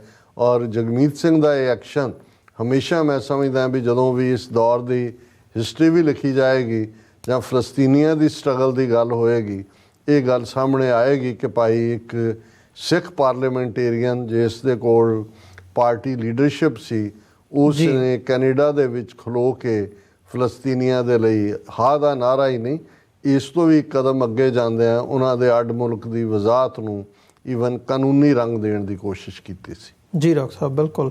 ਜਦੋਂ ਅਸੀਂ ਇਸ ਸਾਰੇ ਪਾਰਟ ਨੂੰ ਦੇਖਦੇ ਹਾਂ, ਮਤਲਬ ਹੁਣ ਇਹਦੀ ਤੁਸੀਂ ਬੈਕਗਰਾਊਂਡ ਦੇ ਵਿੱਚ ਵੀ ਨਾਲ ਜੋ ਯੂਕਰੇਨ ਦੇ ਵਿੱਚ ਚੱਲ ਰਿਹਾ ਉਹਨੂੰ ਵੀ ਦੇਖੋ, ਜੇ ਮਤਲਬ ਪੂਰਾ ਇਹਨੂੰ ਗਲੋਬਲ ਲੈਵਲ 'ਤੇ ਦੇਖਣਾ ਹੋਵੇ, ਇਹ ਕੋਲਡ ਵਾਰ ਤੋਂ ਬਾਅਦ ਦਾ ਜਿਹੜਾ ਸਾਰਾ ਸਿਨੈਰੀਓ, ਨਵੇਂ ਕਿਸਮ ਦੀ ਇੱਕ ਕੋਲਡ ਵਾਰ ਜਿਹੜੀ ਹੈਗੀ ਹੈ ਉਹ ਹੁਣ ਹੁੰਦੀ ਨਜ਼ਰ ਆ ਰਹੀ ਹੈ। ਸੋ ਉਹਦੇ ਵਿੱਚ ਹੁਣ ਚਾਈਨਾ ਹੋ ਗਿਆ, ਰਸ਼ੀਆ ਹੋ ਗਿਆ, ਇਹਨਾਂ ਦੇ ਆਪਣੇ ਕਿਸਮ ਦੇ ਸਿਸਟਮ ਇਹਨਾਂ ਨੇ ਇਸਟੈਬਲਿਸ਼ ਕੀਤੇ ਹੋਏ ਆ। ਕਮਿਊਨਿਜ਼ਮ ਦਾ ਜਿਹੜਾ ਪਾਰਟ ਹੈ ਉਹ ਇੱਕ ਵਿਚਾਰਧਾਰਾ ਹੈਗੀ ਹੈ, ਆਈਡੀਓਲੋਜੀ ਉਹਦੇ ਬਿਹਾਈਂਡ ਕੰਮ ਕਰਦੀ ਹੈ। ਮਿਡਲ ਈਸਟ ਜਾਂ ਅਦਰਵਾਈਜ਼ ਅਸੀਂ ਇਸਲਾਮਿਕ ਵਰਲਡ ਦੇਖਦੇ ਹਾਂ, ਉਹਨਾਂ ਦਾ ਕੰਮ ਕਰਨ ਦਾ ਤਰੀਕਾ, ਪੈਟਰਨ, ਫਿਰ ਜਿਸ ਕਿਸਮ ਦੀ ਉਹਨਾਂ ਨੇ ਪੋਲੀਟੀਕਲ ਸਟਰਕਚਰ ਖੜ੍ਹੇ ਕਰਕੇ ਸਰਕਾਰਾਂ ਜਾਂ ਉਸ ਕਿਸਮ ਦਾ ਇੱਕ ਹੈਜਮਨਿਕ ਰੂਲ ਇਸਟੈਬਲਿਸ਼ ਕੀਤੇ ਹੋਏ ਆ, ਉਹ ਵੀ ਇੱਕ ਪਾਰਟ ਹੈ। ਮਤਲਬ ਹੁਣ ਡੈਮੋਕ੍ਰੇਸੀ ਜਿਹੜੀ ਹੈ ਇੱਕ ਮਾਡਰਨ ਉਹਦੇ ਵਿੱਚੋਂ ਨਿਕਲੀ, ਅਮਰੀਕਾ ਨੇ ਉਹਨੂੰ ਇਹ ਕਹਿ ਕੇ ਉਹ ਕੀਤਾ ਵੀ ਭਾਈ ਸਾਰੀ ਦੁਨੀਆ ਦੇ ਵਿੱਚ ਇੱਕ ਵਧੀਆ ਸਿਸਟਮ ਹੈ ਅਤੇ ਅਸੀਂ ਇਹਨੂੰ ਦੁਨੀਆ ਦੇ ਵਿੱਚ ਪ੍ਰਚਾਰਨਾ, ਜਿਹੜੀ ਕਿ ਰਸ਼ੀਆ ਦੇ ਨਾਲ ਜਾਂ ਕਮਿਊਨਿਜ਼ਮ ਦੇ ਖਿਲਾਫ ਹੀ ਅਮਰੀਕਾ ਦੇ ਵਿੱਚੋਂ ਵੀ ਸ਼ੁਰੂ ਹੋ ਕੇ ਉਹ ਉਸੇ ਲਾਈਨ ਵੱਲ ਗੱਲ ਜਾਂਦੀ ਸੀਗੀ, ਜਿੱਥੇ ਕਿਤੇ ਡੈਮੋਕ੍ਰੇਸੀ ਦਾ ਇਹਨਾਂ ਨੂੰ ਐਂ ਵੀ ਲੱਗਦਾ ਸੀ, ਡੈਮੋਕ੍ਰੇਸੀ ਕਹਿ ਕੇ ਵਿੱਚ ਵੜ ਜਾਂਦੇ ਨੇ ਰਹੇ ਆ ਵੀ ਭਾਈ ਇਹ ਜਿਹੜਾ ਸਿਸਟਮ ਹੈ ਇਹ ਠੀਕ ਕੰਮ ਨਹੀਂ ਕਰ ਰਿਹਾ। ਸੋ ਹੁਣ ਇਹ ਸਾਰੇ ਜਿਹੜੇ ਜੋ ਚੱਲ ਰਿਹਾ ਜਾਂ ਜਿਹੜੇ ਇਹ ਕਨਫਲਿਕਟ ਹੈਗੇ ਆ, ਇਹਨਾਂ ਦੀਆਂ ਜਿਹੜੀਆਂ ਰੂਟਸ ਨੇ ਉਹ ਤਾਂ ਕਿਤੇ ਨਾ ਕਿਤੇ ਜਾ ਕੇ ਆਈਡੀਓਲੋਜੀਕਲ ਉਹਦੇ ਡਿਫਰੈਂਸਿਸ ਦੇ ਉੱਤੇ ਵੀ ਆ ਕੇ ਖਲੋਂਦੀਆਂ ਨੇ, ਜਾਂ ਫਿਰ ਜਿਹੜੇ ਬਿਜ਼ਨਸ ਇੰਟਰਸਟ ਹੁੰਦੇ ਨੇ ਉੱਥੇ ਤੱਕ ਜਾਂਦੀਆਂ ਨੇ ਵੀ ਜਿਹੜਾ ਤੇਲ ਹੈ ਜਾਂ ਜਿਹੜਾ ਮਿਡਲ ਈਸਟ ਦੇ ਵਿੱਚ ਜਾਂ ਜਿਹੜੇ ਈਵਨ ਰਸ਼ੀਆ ਦੇ ਵਿੱਚ ਜਿਹੜੇ ਰਿਸੋਰਸਿਸ ਹੈਗੇ ਆ ਥੱਲੇ ਧਰਤੀ ਦੇ ਥੱਲੇ, ਉਹਨਾਂ ਤੱਕ ਜਾ ਕੇ ਇਹਨਾਂ ਦੀਆਂ ਰੂਟਸ ਪਈਆਂ ਹੋਈਆਂ ਨੇ। ਸੋ ਇਹ ਜਦੋਂ ਇੰਨੇ ਕੰਪਲੈਕਸ ਇਸ਼ੂਜ਼ ਹੈਗੇ ਆ, ਉੱਥੇ ਆ ਕੇ ਮਤਲਬ ਹਿਊਮਨ ਲਾਈਫ ਦੀ ਜਿਹੜੀ ਹੈਗੀ ਹੈ ਕੀਮਤ ਉਹ ਇਸ ਕਿਸਮ ਦੀ ਬਣ ਜਾਵੇ, ਇਹ ਮਤਲਬ ਬੜੀ ਇੱਕ ਤਰਾਸਦੀ ਵਾਲੀ ਗੱਲ ਹੈ। ਜਾਂ ਇਹ ਹਿਊਮੈਨਿਟੇਰੀਅਨ ਪੱਖ ਤੋਂ ਜਦੋਂ ਅਸੀਂ ਦੇਖਦੇ ਹਾਂ, ਮਤਲਬ ਇਹ ਦੇਖਿਆ ਨਹੀਂ ਜਾਂਦਾ ਵੀ ਕਿਸ ਕਿਸਮ ਦੀ ਸਿਚੁਏਸ਼ਨ ਬਣੀ ਹੋਈ ਆ। ਹੁਣ ਅੱਜ ਦੀ ਡੇਟ ਦੇ ਵਿੱਚ ਜੇ ਇਸ ਪਾਸੇ ਨੂੰ ਗੱਲ ਤੁਰੀ ਹੈ, ਤੁਹਾਨੂੰ ਕੀ ਲੱਗਦਾ ਵੀ ਅਮਰੀਕਾ ਦਾ ਜਿਹੜਾ ਥੋੜ੍ਹਾ ਜਿਹਾ ਸਟੈਂਡ ਬਦਲਿਆ ਜਾਂ ਯੂਨਾਈਟਿਡ ਨੇਸ਼ਨਸ ਦਾ ਰੈਜ਼ੋਲਿਊਸ਼ਨ ਹੁਣ ਇੱਕ ਪਾਸੇ ਉਹ ਬਾਈਂਡਿੰਗ ਨਹੀਂ ਹੈਗਾ, ਬਟ ਸਟਿਲ ਜੇ ਉਹਨੂੰ ਬਾਈਂਡਿੰਗ ਕਰਨਾ ਹੋਵੇ ਤੇ ਅੱਗੇ ਕਿਹੜੇ ਅਮਰੀਕਾ ਨੇ ਉਸ ਲੈਵਲ 'ਤੇ ਜਾ ਕੇ ਨਹੀਂ ਇਰਾਕ ਦੇ ਵਿੱਚ ਗਏ, ਨੈਟੋ ਤੋਂ ਉਹ ਕਰਾਉਂਦੇ ਆ, ਤੁਸੀਂ ਲੌਬੀ ਕਰਦੇ ਹੋ, ਉਹਨੂੰ ਯੂਨਾਈਟਿਡ ਨੇਸ਼ਨਸ 'ਚੋਂ ਮਤਾ ਪਵਾ ਕੇ ਤੁਸੀਂ ਧੱਕਾ ਦੇ ਕੇ ਜਾ ਵੜਦੇ ਹੋ, ਤੁਸੀਂ ਉਸ ਕਿਸਮ ਦਾ ਉਹ ਕਰਦੇ ਹੋ। ਸੋ ਜਿਹੜੀਆਂ ਇਹ ਕੰਪਲੈਕਸਿਟੀਜ਼ ਨੇ, ਤੁਹਾਨੂੰ ਲੱਗਦਾ ਵੀ ਇਹਨਾਂ ਤੋਂ ਬਿਯੋਂਡ ਜਾ ਕੇ ਉਸ ਕਿਸਮ ਦਾ ਇਜ਼ਰਾਈਲ 'ਤੇ ਇਸ ਵਕਤ ਪ੍ਰੀਵੇਲ ਕੀਤਾ ਜਾ ਸਕਦਾ ਕਿ ਘੱਟੋ ਘੱਟ ਸੀਜ਼ ਫਾਇਰ ਹੋਵੇ ਅਤੇ ਉੱਥੇ ਜਿਹੜੀ ਟੂ ਨੇਸ਼ਨ ਥਿਊਰੀ ਹੈਗੀ ਹੈ ਉਹਨੂੰ ਇੰਪਲੀਮੈਂਟ ਕੀਤਾ ਜਾ ਸਕੇ, ਕਿਉਂਕਿ ਨਹੀਂ ਤਾਂ ਜਿਸ ਪਾਸੇ ਗੱਲ ਜਾ ਰਹੀ ਹੈ ਇਹ ਕੰਪਲੀਟਲੀ ਫਲਸਤੀਨ ਨੂੰ ਜਿਹੜਾ ਆ ਉਹ ਜੜੋਂ ਪੁੱਟ ਕੇ ਸੁੱਟਣ ਦੀ ਲਾਈਨ ਨਜ਼ਰ ਆ ਰਹੀ ਹੈ। ਦੇਖੋ, ਤੁਹਾਡਾ ਬਹੁਤ ਖੂਬਸੂਰਤ ਸਵਾਲ ਹੈ, ਔਰ ਖ਼ਾਸ ਤੌਰ 'ਤੇ ਜਦੋਂ ਇੱਕ ਤਾਰੀਖ ਦਾ ਜਾਂ ਹਿਸਟਰੀ ਦਾ ਵਿਦਿਆਰਥੀ ਹੋਣ ਦੇ ਨਾਤੇ ਮੈਂ ਪਿਛਲੀਆਂ 2 ਸਦੀਆਂ ਵੱਲ ਨਜ਼ਰ ਮਾਰਦਾ ਅਤੇ ਅਸੀਂ ਇਹ ਦੇਖਦੇ ਹਾਂ ਵੀ ਜਿਹੜੀ ਮੁੱਢਲੀ ਇਨਸਾਨੀ ਫਿਤਰਤ ਹੈ, ਇਨਸਾਨੀ ਹੋਂਦ ਦੇ ਨਾਲ ਜਾਂ 7-8 ਹਜ਼ਾਰ ਸਾਲ ਦੀ ਹਿਊਮਨ ਸਿਵਲਾਈਜੇਸ਼ਨ ਦੇ ਵਿੱਚ, ਉਹ ਪਹਿਲਾਂ ਇੰਡੀਵਿਜੂਅਲ ਪਾਵਰ ਹਥਿਆਣ ਦੀ, ਤੁਹਾਡੇ ਅੰਦਰ ਤਾਕਤ, ਤੁਹਾਡਾ ਹੁਕਮ ਚੱਲੇ ਔਰ ਤੁਸੀਂ ਐਟ ਵਿਲ ਦੂਜਿਆਂ ਨੂੰ, ਫਿਰ ਉਹ ਇੰਡੀਵਿਜੂਅਲਿਟੀ ਕਈ ਥਾਵਾਂ 'ਤੇ ਕਬੀਲਿਆਂ ਦੇ ਵਿੱਚ ਕਨਵਰਟ ਹੋ ਜਾਂਦੀ ਸੀ, ਓਲਡ ਪੀਰੀਅਡ ਦੇ ਵਿੱਚ ਆਉਂਦੇ ਆ। 19th ਸੈਂਚੁਰੀ 'ਚ ਨੇਸ਼ਨ ਸਟੇਟ ਦਾ ਕਾਨਸੈਪਟ ਜਦੋਂ ਆਇਆ, ਮਾਰਕਡ ਅਦਰਵਾਈਜ਼ ਉਸ ਤੋਂ ਪਹਿਲਾਂ ਤਾਂ ਕਬੀਲਿਆਂ ਦੇ ਕਬਜ਼ੇ, ਫਿਰ ਜਦੋਂ ਕਬੀਲਿਆਂ 'ਚੋਂ ਨਿਕਲ ਕੇ ਐਮਪਾਇਰਸ ਤੱਕ ਦੀ ਗੱਲ ਹੋਈ ਕਿ ਜੀ ਤੁਸੀਂ ਸਾਮਰਾਜ ਬਣਾਇਆ, ਕਿੱਥੋਂ ਤੱਕ ਹੱਦਾਂ ਸਾਮਰਾਜ ਦੀਆਂ ਹੁੰਦੀਆਂ ਸੀ, ਕੋਈ ਨੇਸ਼ਨ ਸਟੇਟ ਤਾਂ 19ਵੀਂ ਸਦੀ ਦਾ ਹੀ ਫਿਨੋਮੀਨਾ ਹੈ। 20ਵੀਂ ਸਦੀ ਤੱਕ ਪਹੁੰਚਦੇ ਹਾਂ, ਔਰ ਖ਼ਾਸ ਤੌਰ 'ਤੇ ਜਦੋਂ ਇੰਡਸਟਰੀਲਾਈਜੇਸ਼ਨ 18ਵੀਂ 19ਵੀਂ ਸਦੀ ਦੇ ਵਿੱਚ ਇਨਸਾਨ ਦੇ ਐਂਬੀਸ਼ਨ ਨੂੰ, ਗਰੀਡ ਨੂੰ, ਕੱਚਾ ਮਾਲ, ਪੱਕਾ ਮਾਲ, ਪ੍ਰੋਫਿਟ ਮੇਕਿੰਗ, ਇਹ ਸਾਰੀ ਚੀਜ਼ ਨੂੰ ਬਣਾਉਂਦੀ ਹੈ। ਅਤੇ ਫਿਰ ਇਸ ਨੈਸ਼ਨਲਿਜ਼ਮ ਦੇ ਨਾਂ ਥੱਲੇ ਹੀ 2 ਵਰਲਡ ਵਾਰਸ ਲੜੀਆਂ ਜਾਂਦੀਆਂ ਨੇ। ਉਸ ਦੇ ਵਿੱਚ ਤੁਸੀਂ ਨੈਸ਼ਨਲਿਜ਼ਮ ਦਾ ਜਿਹੜਾ ਜਿੰਨ ਹੈ ਉਸ ਨੂੰ ਤੁਸੀਂ ਜਗਾਉਂਦੇ ਹੋ, ਵਿਪ ਕਰਕੇ ਲੋਕਾਂ ਦੇ ਵਿੱਚ ਦੂਸਰਿਆਂ ਦੀ ਨੈਸ਼ਨੈਲਿਟੀ ਪ੍ਰਤੀ ਹੇਟਰਡ ਔਰ ਆਪਣੇ ਨੇਸ਼ਨ ਪ੍ਰਤੀ ਲਵ। ਜਿਹੜਾ 1917 ਦੇ ਵਿੱਚ ਜਿਹਨੂੰ ਰਸ਼ੀਅਨ ਇਨਕਲਾਬ ਕਿਹਾ ਜਾਂਦਾ ਹੈ, ਇਹ ਇੱਕ ਆਈਡੀਓਲੋਜੀਕਲ ਸੀ। ਔਰ ਆਈਡੀਓਲੋਜੀ ਕਿਉਂਕਿ ਉਹਨਾਂ ਨੇ ਕਾਰਲ ਮਾਰਕਸ ਦੀ ਆਈਡੀਓਲੋਜੀ ਨੂੰ ਲਿਆ, ਕਮਿਊਨਿਸਟ ਵਿਚਾਰਧਾਰਾ ਨੂੰ, ਜਿਹਨੂੰ ਸਾਮੰਤਵਾਦ ਜਾਂ ਪ੍ਰੋਲੇਟੇਰੀਅਨ ਵਰਸਸ ਕੈਪੀਟਲਿਸਟ। ਸੋ ਉਸ ਦੇ ਵਿੱਚ ਪਹਿਲੀ ਵਾਰ ਅਸੀਂ ਦੇਖਦੇ ਹਾਂ ਕਿ ਇਨਸਾਨੀਅਤ ਦਾ ਐਂਗਲ ਹੈਵ ਔਰ ਹੈਵ ਨਾਟ ਦੇ ਹਵਾਲੇ ਨਾਲ ਸੀ। ਇੱਕ ਉਹ ਨੇ ਜਿਨ੍ਹਾਂ ਦੇ ਕੋਲ ਧਨ ਔਰ ਸਾਧਨ ਹੈ, ਔਰ ਇੱਕ ਹੈ ਜਿਨ੍ਹਾਂ ਕੋਲ ਨਹੀਂ ਹੈ। ਉੱਥੇ ਰੇਸ ਵੀ ਮੈਟਰ ਨਹੀਂ ਸੀ ਕਰਦੀ। ਹਾਲਾਂ ਉਹੀ ਜਿਹੜੇ ਜੇ ਰਸ਼ੀਅਨਸ ਦੀ ਗੱਲ ਕਰੀਏ, ਜ਼ਾਰ ਵੀ ਜਿਹੜੇ ਨੇ ਐਂਗਲੋ ਸੈਕਸੀਅਨ ਰੇਸ ਦੇ ਹੀ ਸੀ, ਔਰ ਜਿਹੜੀ ਮੈਜੋਰਿਟੀ ਉਹਨਾਂ ਦੀ ਪਾਪੂਲੇਸ਼ਨ ਸੀ ਜਿਹਨੂੰ ਉਹ ਲੁੱਟ ਰਹੇ ਸੀ, ਐਕਸਪਲੋਇਟ ਕਰ ਰਹੇ ਸੀ, ਉਹ ਵੀ ਵਾਈਟ ਰੇਸ ਹੀ ਸੀ, ਉਹ ਵੀ ਐਂਗਲੋ ਸੈਕਸੀਅਨ ਹੀ ਸੀ। ਔਰ ਇਹ ਜਿਹੜਾ ਪੁੱਲ ਹੈ 1917 ਵਾਲਾ, ਇਹ ਸੈਕੰਡ ਵਰਲਡ ਵਾਰ ਦੇ ਵੇਲੇ ਵੀ ਸਟਾਲਨ ਦੇ ਥੱਲੇ, ਜਦੋਂ ਕਿ ਸੈਕੰਡ ਵਰਲਡ ਵਾਰ ਲੜੇ, ਉਹਦੇ 'ਚ ਇੱਕ ਐਲੀਮੈਂਟ ਸਟਾਲਨ ਤੱਕ ਪਹੁੰਚਦੇ ਆ ਅਥੋਰੀਟੇਰੀਅਨਿਜ਼ਮ ਦਾ ਜਾਂ ਕਮਿਊਨਿਜ਼ਮ ਥਿਊਰੀ ਦਾ ਇੱਕ ਆਪਣੇ ਢੰਗ ਦੀ ਜਿਹੜੀ ਹੈ ਰਾਜ ਬਣਤਰ ਉਸ ਦਾ ਆ ਚੁੱਕਾ ਸੀ, ਜਿਹਦੇ 'ਚ ਉਹਨਾਂ ਦੇ ਲਈ ਜਿਹੜਾ ਉਹਨਾਂ ਦੀ ਵਿਚਾਰਧਾਰਾ ਨੂੰ ਚੈਲੰਜ ਕਰਦਾ, ਭਾਵੇਂ ਕੱਲ੍ਹ ਤੱਕ ਉਹਨਾਂ ਦਾ ਹਿੱਸਾ ਸੀ, ਉਹਦਾ ਵੀ ਰੂਥਲੈਸ ਕਿਲਿੰਗ ਸੀ। ਔਰ ਇਸੇ ਲਈ ਕਿਹਾ ਜਾਂਦਾ ਵੀ ਸਟਾਲਨ ਨੇ ਆਪਣੇ ਪ੍ਰੈਜ਼ੀਡੈਂਸੀ ਦੌਰਾਨ ਜ਼ਿਆਦਾ ਰਸ਼ੀਅਨਸ ਨੂੰ ਮਾਰਿਆ ਦੈਨ ਜਿੰਨੇ ਕਿ ਸੈਕੰਡ ਵਰਲਡ ਵਾਰ 'ਚ ਮਾਰੇ ਗਏ। ਪਰ ਜੇ ਅਸੀਂ ਮੈਂ ਵਕਤ ਦਾ ਧਿਆਨ ਰੱਖਦੇ ਹਾਂ, ਇੱਕਦਮ 21ਵੀਂ ਸਦੀ 'ਚ ਆ ਜਾਵਾਂ, ਤੇ ਅੱਜ ਤੁਹਾਨੂੰ ਇਹ ਨਜ਼ਰ ਨਹੀਂ ਆਏਗਾ, ਬੇਸ਼ੱਕ ਰਸ਼ੀਆ ਇਸ ਵੇਲੇ ਜੇ 3 ਗ੍ਰੇਟ ਪਾਵਰਸ ਕਹਿਣਾ ਹੋਏ ਦੁਨੀਆ ਦੀਆਂ, ਉਹ ਅਮਰੀਕਾ, ਰਸ਼ੀਆ, ਚਾਈਨਾ। ਪਰ ਤੁਸੀਂ ਰਸ਼ੀਆ 'ਚ ਦੇਖੋਗੇ ਤੁਹਾਨੂੰ ਪੁਤਿਨ ਦੇ ਨਾਰਸਿਸਿਸਟ ਜਾਂ ਅਥੋਰੀਟੇਰੀਅਨ ਜਾਂ ਡਿਕਟੇਟਰ ਜਾਂ ਸੋਲਿਡ ਸਟੇਟ ਦੇ ਲੱਛਣ ਤਾਂ ਨਜ਼ਰ ਆਉਣਗੇ, ਪਰ ਤੁਹਾਨੂੰ ਕਮਿਊਨਿਜ਼ਮ, ਉਹਨੂੰ ਕੋਈ ਇਹ ਫਿਕਰ ਹੋਏ ਵੀ ਉਹਨੇ ਰਸ਼ੀਅਨ ਬ੍ਰਾਂਡ ਕਮਿਊਨਿਜ਼ਮ ਜਿਹੜਾ ਉਹ ਫੈਲਾਣਾ, ਉਹ ਤਾਂ ਖਤਮ ਹੋ ਚੁੱਕੀਆਂ ਨੇ ਉਹਦੀਆਂ ਰੂਟਸ। ਉਹ ਤਾਂ ਆਲਰੇਡੀ ਉਹਨਾਂ ਦੀ ਸੁਸਾਇਟੀ ਇੱਕ ਆਪਣੇ ਰੰਗ ਢੰਗ ਚਲੇ। ਚਾਈਨਾ ਜਿਸ ਦਾ ਵਿਚਾਰਧਾਰਕ ਵਖਰੇਵਾਂ ਰਸ਼ੀਅਨ ਇਨਕਲਾਬ ਨਾਲੋਂ ਵੱਖਰਾ ਸੀ, ਭਾਵੇਂ ਕਾਰਲ ਮਾਰਕਸ ਦੀ ਥਿਊਰੀ 'ਤੇ ਉਹ ਬੇਸ ਸੀ, ਪਰ ਜਿਵੇਂ ਰਸ਼ੀਅਨ ਇਨਕਲਾਬ ਇੰਡਸਟਰੀਅਲ ਵਰਕਰਾਂ ਦੀ ਬਦੌਲਤ ਆਇਆ, ਚਾਈਨਾ ਦੇ ਵਿੱਚ ਉਹ ਐਗਰੀਕਲਚਰ ਵਰਕਰ ਸੀ। ਔਰ ਉਹ ਮਾਓ ਜ਼ੇਤੁੰਗ ਦੀ ਆਪਣੀ ਥਿਊਰੀ, ਜਿਹਨੂੰ ਫਿਰ ਮਾਓਵਾਦ ਕਿਹਾ ਜਾਣ ਲੱਗਾ, ਉਹ ਇਨੀਸ਼ੀਅਲ ਕਈ ਦਹਾਕਿਆਂ ਤੱਕ ਆਈਡੀਓਲੋਜੀਕਲ ਸੀ। ਇਸ ਲਈ 60s ਦੇ ਵਿੱਚ ਜਿਵੇਂ ਕਲਚਰਲ ਰੈਵੋਲੂਸ਼ਨ ਦੇ ਨਾਂ ਥੱਲੇ ਲੱਖਾਂ ਚੀਨੀਆਂ ਨੂੰ ਮਾਰਿਆ ਗਿਆ, ਉਹ ਬਿਲਕੁਲ ਲੋੜੀਂਦਾ ਨਹੀਂ ਸੀ। ਪਰ ਇੱਕ ਸਟੇਜ ਪ੍ਰੈਜ਼ੀਡੈਂਟ ਡੈਂਗ ਜਾਂ ਹੁਣ ਸ਼ੀ ਜਿਨਪਿੰਗ ਤੱਕ ਅਸੀਂ ਪਹੁੰਚਦੇ ਹਾਂ, ਦੇਖਦੇ ਹਾਂ ਕਿ ਵੀ ਜਦੋਂ ਵਰਲਡ ਟ੍ਰੇਡ ਆਰਗੇਨਾਈਜੇਸ਼ਨ ਚਾਈਨਾ ਆਇਆ, ਸੋ ਆਬਵੀਅਸਲੀ ਤਾਂ ਉਹਨਾਂ ਨੇ ਉਹੀ ਮਾਡਲ ਅਪਣਾ ਲਿਆ ਜਿਹੜਾ ਕੈਪੀਟਲਿਸਟ ਮਾਡਲ ਹੈ। ਔਰ ਈਵਨ ਇਹ ਸ਼ਾਇਦ ਡੋਂਗ ਜਿਹੜੇ ਉਹ ਪ੍ਰੈਜ਼ੀਡੈਂਟ ਸੀ, ਉਹਨਾਂ ਦੀ ਕੋਟ ਹੈ, ਜਦੋਂ ਉਹਨਾਂ ਨੂੰ ਪੁੱਛਿਆ ਗਿਆ ਕਿ ਜੀ ਤੁਸੀਂ ਤਾਂ ਕੈਪੀਟਲਿਜ਼ਮ 'ਚ ਆ ਗਏ, ਕਮਿਊਨਿਜ਼ਮ ਥਿਊਰੀ ਦਾ ਕੀ ਬਣਿਆ, ਤਾਂ ਉਹਨੇ ਕਿਹਾ ਸੀ ਕਿ ਵੀ ਜਿਹੜਾ ਬਿੱਲੀ ਨੂੰ ਚੂਹੇ ਫੜਨੇ ਹੋਣੇ ਚਾਹੀਦੇ ਨੇ, ਇਟ ਡਜ਼ਨਟ ਮੈਟਰ ਕਿ the colour of the cat is white or black. ਕਿ ਵੀ ਉਹ ਸੋ ਮਤਲਬ ਇਹ ਸੀ ਕਿ ਵੀ ਉਹ ਵਿਹਾਰਕ ਗੱਲ ਦੇ ਉੱਤੇ, ਧਨ ਦੇ ਉੱਤੇ ਆ ਕੇ ਗੱਲ ਖੜੀ ਹੋਈ। ਸੋ ਅੱਜ ਜਦੋਂ ਕਈਆਂ ਦਾ ਇਹ ਵੀ ਕਹਿਣਾ ਹੁੰਦਾ ਜੀ ਮਲਟੀਪੋਲਰ ਵਰਲਡ ਹੈ, ਜਿਹੜਾ ਨਹੀਂ ਹੈ, ਇਹ ਭਾਰਤ ਵਰਗਿਆਂ ਨੇ ਕਹਿਣਾ ਸ਼ੁਰੂ ਕੀਤਾ ਸੀ ਸਾਨੂੰ ਵੀ ਬਾੜੋ, ਸਿਕਿਉਰਿਟੀ ਕਾਉਂਸਲ ਮਲਟੀਪੋਲਰ ਵਰਲਡ ਬਣ ਗਿਆ। ਅੱਜ ਵੀ ਪਾਵਰ ਉਹੀ ਹੈ। ਹੁਣ ਉਸ ਸਾਰੇ ਦੇ ਨਾਲ ਜਿਹੜੀ ਹੈ ਮਾਰਕੀਟ ਦਾ ਕਾਨਸੈਪਟ ਤਾਂ ਹਮੇਸ਼ਾ ਹੀ ਰਿਹਾ, ਮਨੀ ਮੇਕ, ਔਰ ਉਹਦੇ ਥੱਲੇ ਵੀ ਜੇ ਰਸ਼ੀਆ ਔਰ ਚਾਈਨਾ ਟੁਗੈਦਰ ਹੁੰਦੇ ਨੇ, ਜਾਂ ਅਮਰੀਕਾ ਦੇ ਲਈ ਰਸ਼ੀਆ ਨਾਲੋਂ ਵੀ ਕਈ ਹਾਲਤਾਂ 'ਚ ਜ਼ਿਆਦਾ ਚਾਈਨਾ ਵੱਡਾ ਚੈਲੰਜ। ਇਹ ਤਾਂ ਹਾਲਾਤ ਨੇ ਯੂਕਰੇਨ 'ਚ ਫਸਾਤਾ ਅਮਰੀਕਾ ਨੂੰ, ਔਰ ਚਾਈਨਾ ਜਿਹੜਾ ਆਫ ਦਾ ਹੁੱਕ ਹੋ ਗਿਆ। ਅਦਰਵਾਈਜ਼ ਜਿਹੜਾ ਮੇਨ ਕਲਪਰੇਟ ਸੀ ਉਹ ਤਾਂ ਚਾਈਨਾ ਸੀ, ਇਹਨਾਂ ਦੇ ਲਈ ਘੇਰਨਾ ਤਾਂ ਚਾਈਨਾ ਨੂੰ ਸੀ। ਰਸ਼ੀਆ ਤਾਂ ਜਾਂਦੇ ਜਾਂਦੇ ਵਿੱਚ ਇਹਨਾਂ ਨੇ ਫਸਾ ਲਿਆ। ਨਤੀਜੇ ਦੇ ਤੌਰ 'ਤੇ ਚਾਈਨਾ ਨੂੰ ਹੋਰ ਅੱਗੇ ਜਾਣ ਦਾ ਮੌਕਾ ਮਿਲਿਆ। ਔਰ ਕਟਿੰਗ ਦਾ ਸਟੋਰੀ ਸ਼ਾਰਟ, ਅੱਜ ਅਸੀਂ ਜੇ ਦੇਖੀਏ ਕਿ ਜੇ ਚਾਈਨਾ ਦਾ one belt one road initiative ਦੇ ਵਿੱਚ 140 ਮੁਲਕ ਸ਼ਾਮਲ ਹੁੰਦੇ ਨੇ, ਦੁਨੀਆ ਦੇ 193 ਰੈਕਗਨਾਈਜ਼ਡ ਮੁਲਕ ਨੇ UN ਦੇ ਵਿੱਚ, ਔਰ ਉਹ 140 ਇਕੱਲੇ ਏਸ਼ੀਆ 'ਚ ਨਹੀਂ ਹੈ, ਯੂਰਪ 'ਚ ਵੀ ਨੇ, ਅਫਰੀਕਨ ਕੰਟੀਨੈਂਟ ਜਿਹਦੇ 53 ਜਾਂ 54 ਮੁਲਕ ਨੇ ਟੋਟਲ ਅਫਰੀਕਾ ਦੇ ਵਿੱਚ, ਮੈਜੋਰਿਟੀ ਚਾਈਨਾ ਦੇ ਇਨਫਲੂਐਂਸ ਥੱਲੇ ਨੇ।